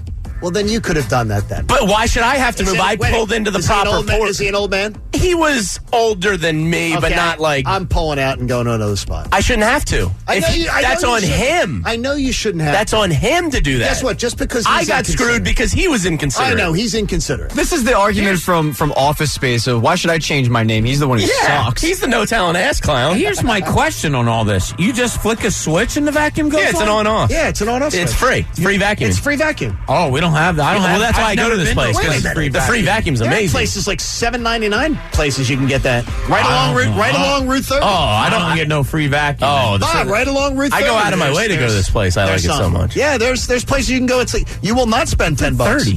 What are you talking about? Admiral Wilson Boulevard? Lanks Traveling. I don't live over here, John. Okay, but still, You can find a place. You're 4 miles from We here. don't have them played. We don't have those Like, free how vacuums. bad do you want the free vacuum? It's like $2. I got to get 8 quarters. Exactly. That's why I go to the free one, because it's a pain in the ass to always get quarters. You can't complain if you didn't pay money. Yes, I can. I Nope. saw a fit. You could no. He was out of order. It's part of your paying for the car wash. I saw a fist fight Really? break out. It didn't really break into a full bar brawl. A scuffle. Where a gentleman blasting his music pulled up between two spots and had the vacuum going from each side. Oh, yeah. I want to fight you. On a Saturday. Oh, Saturdays when other get people busy. are waiting. Not good. And this old man got out of his car and he was going to throw down with the young man. Good for that old guy. And the young man looked like a wannabe Eminem. Oh, that would have made my blood boil. And he was bowing up on the old man. He was I bowing think up he's like, an ass what's face. what's your problem? And he did the step towards him, and the old man took a swing right at him. Because he stepped towards him. Yeah. He started it's like the old man was pissed and got out of his car. I pulled over to the side. I was just going to wait, and I'm like, and people are looking, going, seriously? Like, what? You guys are fighting and over he's blasting vacuums? No. At the kid. Well, what was he playing? Like Trick Daddy? I don't know what he was blasting. Bocelli? I don't know what he was blasting, but he was blasting. He was blasting it so everybody had to hear it. That could have heard it at the business down the street. Did he take requests? And then he's going because he's too lazy to be able to get. I want to use the vacuum from both sides, so I don't have to reach it across. Yeah, anything. that's the same principle of this guy. This old man was probably, I'd say, 65, 70, and and the minute the kid stepped towards him, here comes the hook. And then the kid goes, "What the hell, dude? What are you doing?" And he goes, "You just stepped towards me." And then it all was out. Yeah. Then for those reasons, I wouldn't have said anything. Don't do that. But under the surface level, I was like, screw you, old man. Like, that's on you to move your car if you don't like angry. You're still angry. JD, you irked me. You can say that, but there was empty spots. You could have easily just pulled out. Exactly. He should have done that. understand, but I got inconvenienced because he was lazy. He probably fought for this country at some point. Maybe. I don't know. We don't know he was. that. He probably did. He was in his late 50s, I would Well, say. then he probably did. Yeah. Jamie played lacrosse in college. Yeah, he did. Him and Chad hung out every single night in college. If you pull up and the vacuum isn't to your liking, that's on you to move your car. gosh. I got screwed because I'm a nice By the way, guy. nobody has to hear your music blasting either at the gas station, at the car I turn the wash. car off. Turn your car off, please. Thank you very much. So, all right, Bob never. I don't think he agrees with me. And if that's a No, rule, I don't agree with you a little and bit. if that's not a Some rule, that's foxhole just girl common you are. sense. We don't need to hear it. Creep Cooney. Cooney says that Jamie has a habit that he wants to address. And plus, we're going to talk about our favorite Adam, Sandler. It's a John Kincaid show here on The Fanatic. The Parks Casino Sportsbook app is absolutely amazing. It's the Fanatic Philly sports fans' sports app of choice. Why? Because it's backed by the #1 casino right here in the Philadelphia area, the Parks Casino Sportsbook app. And with an offer of a $500 risk-free bet, it's the perfect time for you to get indoctrinated into the game. It's fun. Future bets, player prop bets, game prop bets, they've got it all. But the in-game wagering is honestly where you put your fantasy sports expertise to the choice. Tonight, you've got some Phillies baseball. Tomorrow, you'll have some Sixers basketball. when football season comes around right now. In fact, you're going to look at the schedule tonight. Maybe the schedule comes out and you say, you know what? I think the Eagles can win 8 games. I'm going to be like Jamie. I think they can win 7, 8 games. So then you're going to bet the over. You can bet player props, team futures, all these kind of things with the Parks Casino Sportsbook app. Use the promo code Fanatic. Get that $500 risk-free bet for new customers. You got to be 21 and in Pennsylvania. If you've got a gambling problem, please call 1-800-GAMBLER. 97.5 The Fanatic.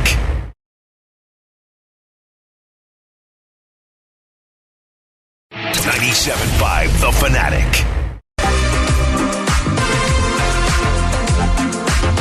Hope you're having a tremendous Wednesday morning. John Kincaid Show here on The Fanatic. Schedule released tonight, but we should have more leaks throughout the course of the day. I mean, if it's... now there's 2 members of the New York press that are saying that the 28th of November, the Eagles will be at the Giants. So there's 2 different members that are hearing that. Yeah. Now that gives you the ultimate clearance. Yeah. I'm hearing. If I'm wrong, I only heard. Yeah. This. I didn't, but it's Eagles. He's saying Eagles Giants will be the Sunday of Thanksgiving weekend. November 28th. All right. November 28th. So that would keep the Eagles out of the Thanksgiving game. Bob wanted one. I did. I wanted that game. I think it's a fun game to play in. I just texted my Giants friends. We're going to ruin your Thanksgiving weekend. But, I don't actually mean that. But we could have played Dallas on Thanksgiving. The Eagles have done that. Or that, yes. So you always have. I worked that game one year. Did you enjoy it working on? I mean, they Sanchez at quarterback. Yeah. Yes, they won too. They gave us a Thanksgiving meal, but it sucked. I mean, being away from family. Yeah. It's weird knowing everybody. Were you married? Yeah. So you were married. Yeah. I would imagine that wouldn't go over well. Because that's. I was getting paid, so it's easier to sell when you're getting paid, but it still sucked. If you're if you're Al Michaels and you're away, if you're Troy Aikman and you're away, sure, it's a little. Hey, let's get on the private jet and go away the next day. No, yeah. I think you bring your wife, don't you? Oh, probably. Yeah. Go and have a dinner at a high-end hotel. Yeah, I mean, I could have brought her, but then I'm leaving her for 10 hours. It's just not. Is that how long it would be? The commitment of time? So you're working the Sunday night football game. Yeah. So you would work the night. So Thursday night they would play the game. What time you got to be there? Usually call was 2:00. So I'd be there an 8 o'clock kickoff. Yeah, I'd be there 2 to 12:31. Hey, what are you doing for 6 hours beforehand? Meetings, lunch, snacks. Truck work, yeah. You have Bob's attention. Yeah. I hope it paid well. Meetings, yeah. It was good. Yeah. Because that's a big commitment. It was a grind, yeah. And then flying back the next day so I didn't miss work. First flight out. Like that. It was a grind. I'm happy I'm out of it and I got my weekends back, but yeah, I don't regret it or anything. No, I mean, I'm sure it's a life experience. Yeah, it was great. I mean, and you're getting to see some of the biggest. Yeah, I got to work 3 incredible Super Bowls. And you got to work on the #1 television show for 12 years running in America. Technically, I could have gotten an Emmy, but I would have had to pay for it, and I kind of wish I had. Why didn't you? Because I had to pay for it. Really? Yeah, in hindsight, I wish I had, but whatever. You can go back and get it done. Can you? Yes. Yeah. How much are we talking? You really wouldn't? What, $300, right? Yeah, I think it was like $300. I think they're like, I think $285. Something like that, yeah. I probably should have. It's a good mantelpiece, conversation piece. That's a great conversation. Yeah, that would have been cool. Bob Janet did in writing. What is the big like a Pulitzer? Yeah, I don't think Bob's the PA Sports Writer of the Year. Yeah, what year was that? That's an honor. Yeah, it's a big one. That is a big honor. I got Pennsylvania Sports Writer of the Year. I think 2000 for the 2016 year because that big thing out in North Carolina. Like the gathering of the 50 winners and all. Oh, really? Oh, that's fantastic. I didn't go. Why? Why did you not go? I had to work. I don't. Bob, seriously? They sent me the award. Bob doesn't like accolades. That's incredible. Why? Because being the best sports writer, being voted the best sports writer in the state of Pennsylvania means a hell of a lot more than being the best sports writer. I say it to you all the time. There is a freaking smorgasbord here of great writers that reside just in this city compared to other markets. And I can tell you one, it begins with an A and ends with an A. There's so much more talent that I think that's an incredible honor. Yeah, I was humbled. It was great. It's unbelievable. It was funny. I was not to talk about me. I was driving home from Kyle's last high school basketball game. They just lost in the state playoff game. So it was, kind of an emotional time. He's playing for my old high last school. Game, right. He was emotional, whatever. And I'm driving home, and I get home, and Brian Seltzer from the Six sends me a text, congratulations. And I was like, cool. On what? He's like, are you serious? And I'm like, what? What are you talking about? And he's like, you just won Sports Writer of the Year. And I was, oh, really? So I had to Google. I don't know. Whatever. I got a little football nugget for you. Not a schedule. Who did the Eagles play week 2? No, not a schedule thing. Okay. I'm curious, kick the tires. Would you guys have interest? First-round draft picks can change plans. The Arizona Cardinals took Zaven Collins, 16th overall. He's now already the starting Mike backer. The team has given Jordan Hicks permission to find a new home via trade. Source said Hicks is a respected leader in Arizona, and they want to do right by him. Okay. He's 30 years old. Would you take... Played very good out in Arizona. Oh, no. He played very well. I'm interested in shopping. I have some slight interest, What kind of money? too. What's the contract? Let me take a look at that. Yeah, because that's what I would... Boy, I would... That definitely piques my interest. Wait, who are we talking about here? Jordan Hicks. Welcome to the show, okay. Bob. I didn't hear who you said. I didn't miss the Eagles. His cap hit this year is $6 million. Oh, I'm interested in There's shopping. an out after this year, and then you're on the hook for $9 million if you pick up the option. I'm completely interested in shopping in that aisle. So interested. That's about the right money that you could probably that's fantastic. swing. Yeah. And it gives you the flexibility that the Cardinals aren't going to get a lot. Yeah. Because of him. They've already played their hand. Because of the out. Oh, I like that. Interesting, right? Yeah, I like that. I like it a lot. Yeah, I always loved Hicks. It was just a shame he couldn't stay healthy here. But he stayed healthy out there. Correct. Interesting. I find that one very interesting. And he's a high character guy. I think they would definitely have interest in him. I just want somebody out there whose name I hear 5 or 6 times a game. Just a tackling. Oh, Nate nice Gary. play by... not in the way of beating Nate Gary. Oh, okay. Yeah. Oh, my. There you go. I wonder if I was on the phone. Hey, do you have a stucco home? Call the Stucco Testing Specialist. They're going to schedule your professional stucco inspection today. Mention the Fanatic to receive $50 off. Visit StuccoTestingSpecialist.com. One of our listeners called for it yesterday. Oh, nice. Because of the fact that he said, when I brought up that there were all the brown marks you could see on the side of people's houses, and he said his wife she constantly brings that up and says, is that just need to be pressure washed? So he's having it checked. Nice. And you mentioned, look at you reaching to people. You can reach out. Hey, that's fine work. So, all right. Jamie has a habit. Bob Cooney thinks it's a bit weird. Now, let's see what's in Cooney's corner. And he's about to do it again, much to the chagrin of one coach, Eric Camille. And he's doing it again. So Jamie has a habit that he just takes his, what is it? Clementine? I guess they're like membrane veins. On the clementine. He peels his clementine and then takes out the membrane veins. Brains. They're awful. You ever get one stuck in a molar? It's not fun. So he does this, and it drives Coach nuts. And it's a really bad habit, Coach says, because he does it on air, and people are watching on YouTube, the 283 watching right now.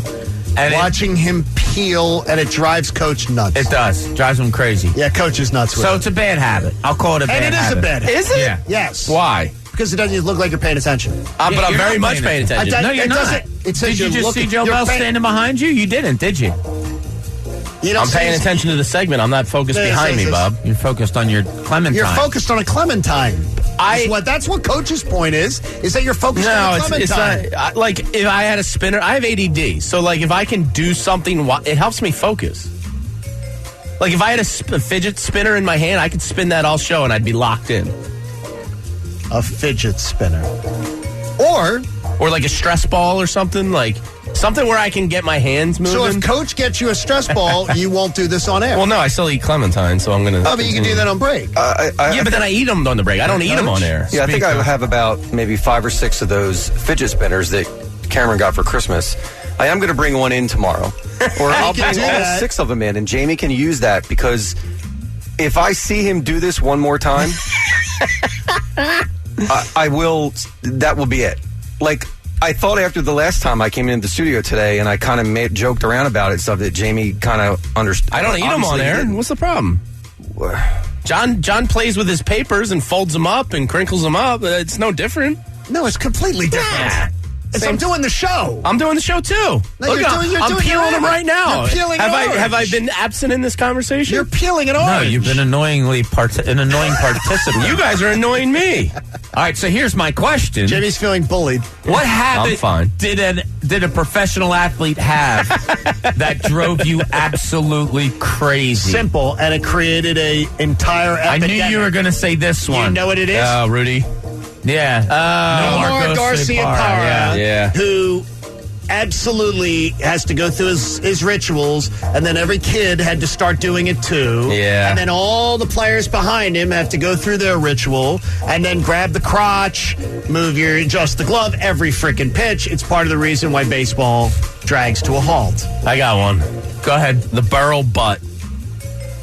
Anything inside when Pat Burrell would shoot his butt out and try and frame it as if it was way inside when half the time there were strikes would drive me bonkers. Not many people complained about the Burrow butt here. No, the ladies loved the Burrow butt. It was quite. It drove successful. me nuts. Well, the two that came to mind was Jason Kidd blowing a kiss to his wife before every single free throw. Pat, you are the greatest. Thank you so much. I didn't mind it so much when they got divorced and he started blowing a kiss and then wiping his butt with it. But yeah, that was annoying. And then you don't remember that? Yeah, right after they got divorced, he would do it, and then he would wipe. Yeah, childish, but it was kind of funny. Churlish. When you're 13. The other one was Brent Selleck looking for a flag after every time he didn't catch a football. It was like, dude, no one was around you. You just didn't catch the ball. Oh, I got another one. James Thrash pointing to the sky after a first down catch. Dude, you just caught a 5-yard out. Relax. Yeah, there's a lot of that goes on. The celebration in football is crazy. Mine was as a little kid. I don't know if you guys might not remember this player. His name was Adrian Dantley. Yes. He went to Notre Dame and then came in the pros. So when he shot a foul shot, he would always curl his right hand over the ball beforehand and bring it back before he... I don't know why. It bothered you that much. It drove me bat bleep crazy when I was a kid. Yeah, so Jamie's just so annoying. I wanted to take it to other places. I can't believe this guy bothers you this much. It does. It's like you looking at your phone saying, I'm listening to you. I am listening. Our YouTube listeners, the people watching on YouTube, they love it. The people love it. They are 100% behind Coach. It's not 99%. It's 100. No, I bet you I can find somebody who likes it. I'm reading. Jamie is being an entitled child. Put down the damn child. I'm thinking of Clementine. This one's good. It says everybody. Sorry, Coach. Everybody finds Jamie appealing. Get it? I like that guy. Joe Shucker. Peel away, brother. Yeah. Thank you, Joe. There you go, Joe. Love it. What do you say, Joe Thanks Shucker? for the support, guys. Joe Shucker. Look, for 25 years, we weren't broadcast on TV. One guy says, oh, my God, how long does it take to peel an orange? I got to get all of them. When you get one in your teeth, it's so freaking annoying. Because then you can't get it out, and it's up there for 45 minutes, and then you figure... Wait a minute, that's just good dental care will keep you from having that happen. Do you floss? Yeah, I use the plackers. You don't floss enough. Well, I don't have floss with me. Every day. I eat these for breakfast. Do you floss every day? Yeah. Do you floss on you right now? You're a flosser? No, but what we have is... you floss in the car. Oh, my God. He clips his nails in the car. Gross. Shut up. That is gross. I have a jumbo pack. I don't... Shut up. Oh, that is filthy. I have a jumbo pack of the little... they're plackers. Yeah, that's what they are. But dentists don't like those. I don't care what the dentists don't like the little ones. They like when you actually have to take the... Yeah, the rope and take it. Yeah. And I'm like, look, I'm doing it, so just new dentist. By the way, new dentist, because I haven't had doctors here forever. The dentist I stumbled onto, spectacular. Oh, yeah? Love him. Love him. A good dentist is nice. And I'm telling you, it's great. It's great when I had a 220 yesterday. I walked in at 2:14. Seen early? 2:20. I walk. It is 2:20. I look at my phone, and here's the young lady to come and bring me back. They respect it. I've been there twice. They respect your time. That's nice. It's all about your time. You're in, you're out. They're not overscheduled, so you sit for 40 minutes. Really good. My old dentist was like you a can magician. Email me and I'll tell you his name. With like, if you had to get a Novocaine, you wouldn't even feel it. I didn't feel it either. I had to get a root canal at my previous dentist, and it was like, it was butcher work. Oh my God. And I wanted to jump out the window. The first time I ever got a cavity, they gave me Novocaine in the wrong area, and I didn't know any better. Oh my God. So they filled the tooth. Grow up, Bob. Wait a minute. Grow up. Wait. They put the Novocaine in the wrong area? They must have, because it didn't numb. It didn't numb at all. Didn't you tell them that before it starts? I never had a cavity before, so I didn't know what it felt like. But I was like, this sucks. And then the next time I got a cavity, surprisingly enough, with all the sugar I eat, I was like, this is awesome. I had a procedure one time where the in your butt? numbness didn't take. Wait a minute. So didn't you stop it? No. So it was a two-sided procedure. The first side it took fine. The second side they couldn't get it to take for some reason, and they had to continue onward without. Oh my God, no! That was pretty cool. Pretty cool. Well, the doctor said to me, he goes, "My God, you have a high threshold of pain." Well, what could you do? You're in the middle. I'm a man. I drink beer and have sex. We have audio of Bob going through that whole thing. Stop! Okay, keep doing it. Yeah! That was Bobby in the room. By the way, John, would you do Zach Ertz for Jordan Hicks? They're not doing that deal. You can't do that. Zach Ertz would be a good addition to Arizona. It would be, but they're not taking $8.5 million for Zach Ertz. No, he's $6 million. He's still thinking that Zach Ertz can be traded. And you throw in a pick. Jordan Hicks is $6 million. Well, you're going to give up a lot. I mean, what's the pick going to be? Second round pick? Nah. What? You're thinking what do you got? Ertz? Third? You're thinking Ertz gets you Jordan Hicks? No. They just played their hand. You thought that Ertz was going to be traded before. You kept saying he'll be traded tomorrow. He'll be traded tomorrow. He'll be traded tomorrow. He's not being. Nobody wants him. It's $8.5 million. They don't want Jordan Hicks. It's $8.5 million. They do not want You it. pick up some of that. You're taking $6 million off the Cardinals. Nobody wants. He's going. I want Jordan Hicks. Nobody wants. I'd like Jordan Hicks to be Nobody here. wants Zach Ertz for that money. Look, Nobody wants him. not $8.5 million. What do you want him He's there? a tight end who's been beat up. For some reason, that mic's just not getting you there. Yeah, you got to turn it toward you a little Here more. he is. How about that? There That you sounds go. perfect. So, good morning, boys. Good morning to you What's up, too. man? How you doing? Okay, so I got a couple for John and Jamie. What do we got? Bobby. Love you. I like this segment. I just sit back. Where's your badge? What badge? Your badge. I don't have a badge. Call him a narc? Are you a lieutenant or a captain? I'm not sure. Tell me what it would In be. the freaking no fun police. No fun You're police? such a no fun policeman. What's fun? Tell me what fun is. Oh, yes. you can't have W's and L's. No, you can. Oh my God, you know why people do it? Because it's fun. It's mindless fun. Because it's mindless. It's their idea. It's mindless. I know I know you hate fun. I know you hate it. No, I love fun. No, you don't. You hate it. I love preparation. I love logic. I love logic. I don't like. It's people thinking about the sport. Guess what? They're No, thinking it's about not. the season. I think they. Such a freaking anal no fun. I think they're going to win the Chiefs game, and the next week on a short week because they you don't lose want to to do Dallas, that, and then they they can't win. wait for the season to start. Mother, father. There's plenty of reason. Go on, go to him next. Go to him next. And you, Mother, father. I love it. And you. And you. And you. And you. What did I do? What now? What didn't you do? what in the world? You guys can't now. You're anti-religion, Huh? You can't point to the sky. Everybody points to the sky. Oh, chill out, James Thrash, on a 3-yard reception. No, you Come on, you're defending James Thrash? You hate God. No. Are you That's anti-God? nothing to do with that. That's to do with celebrating Hey, 4-yard by the way, pickups. You're anti-Schefter. No, I'm not. I love You have Schefter. Schefter's back.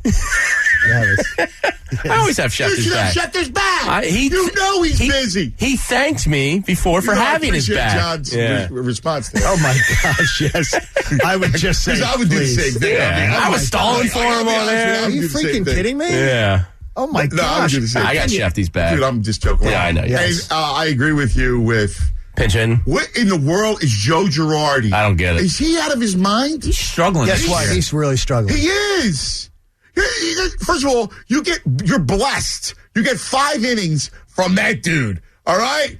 Take him out, go win the game, and be done with it. That's what you got to do. Didn't happen. And he well, waits. it did happen. They win, but but he waits. Yes. Bad Joe. Joe. I mean, I don't get Bad it. Joe. I hope that Joe. I hope this is just a bad stretch. I don't know, Johnny. I know. Here's what I'm going to give it. I'm going to give him the benefit of the doubt a little bit more because of the fact he has a pedigree of knowing what he's doing. He's been terrible this year. Awful. Terrible. Yeah, he's bad. He's terrible. no Joe Torre. Oh, jeez. That was awesome. Anthony Gargano's got Cuz Radio coming up for you at the top of the hour. I expect fun and hijinks is going to be part of it. It's a good word. Hijinks, never used much anymore. We appreciate you being a part of the show. Remember, support life-saving cancer research. Join me and our gorgeous, generous partner. They have the most beautiful windows in the world. Window Nation. Your house is going to look spectacular. Make a donation to the American Association for Cancer Research today at 975thefanatic.com/AACR. Cancer research saves lives. We will be back tomorrow. We will know exactly when we're going to Vegas, and we will know exactly what the Eagles' schedule looks like. And we won't play wins-losses. Love you. Have a great day.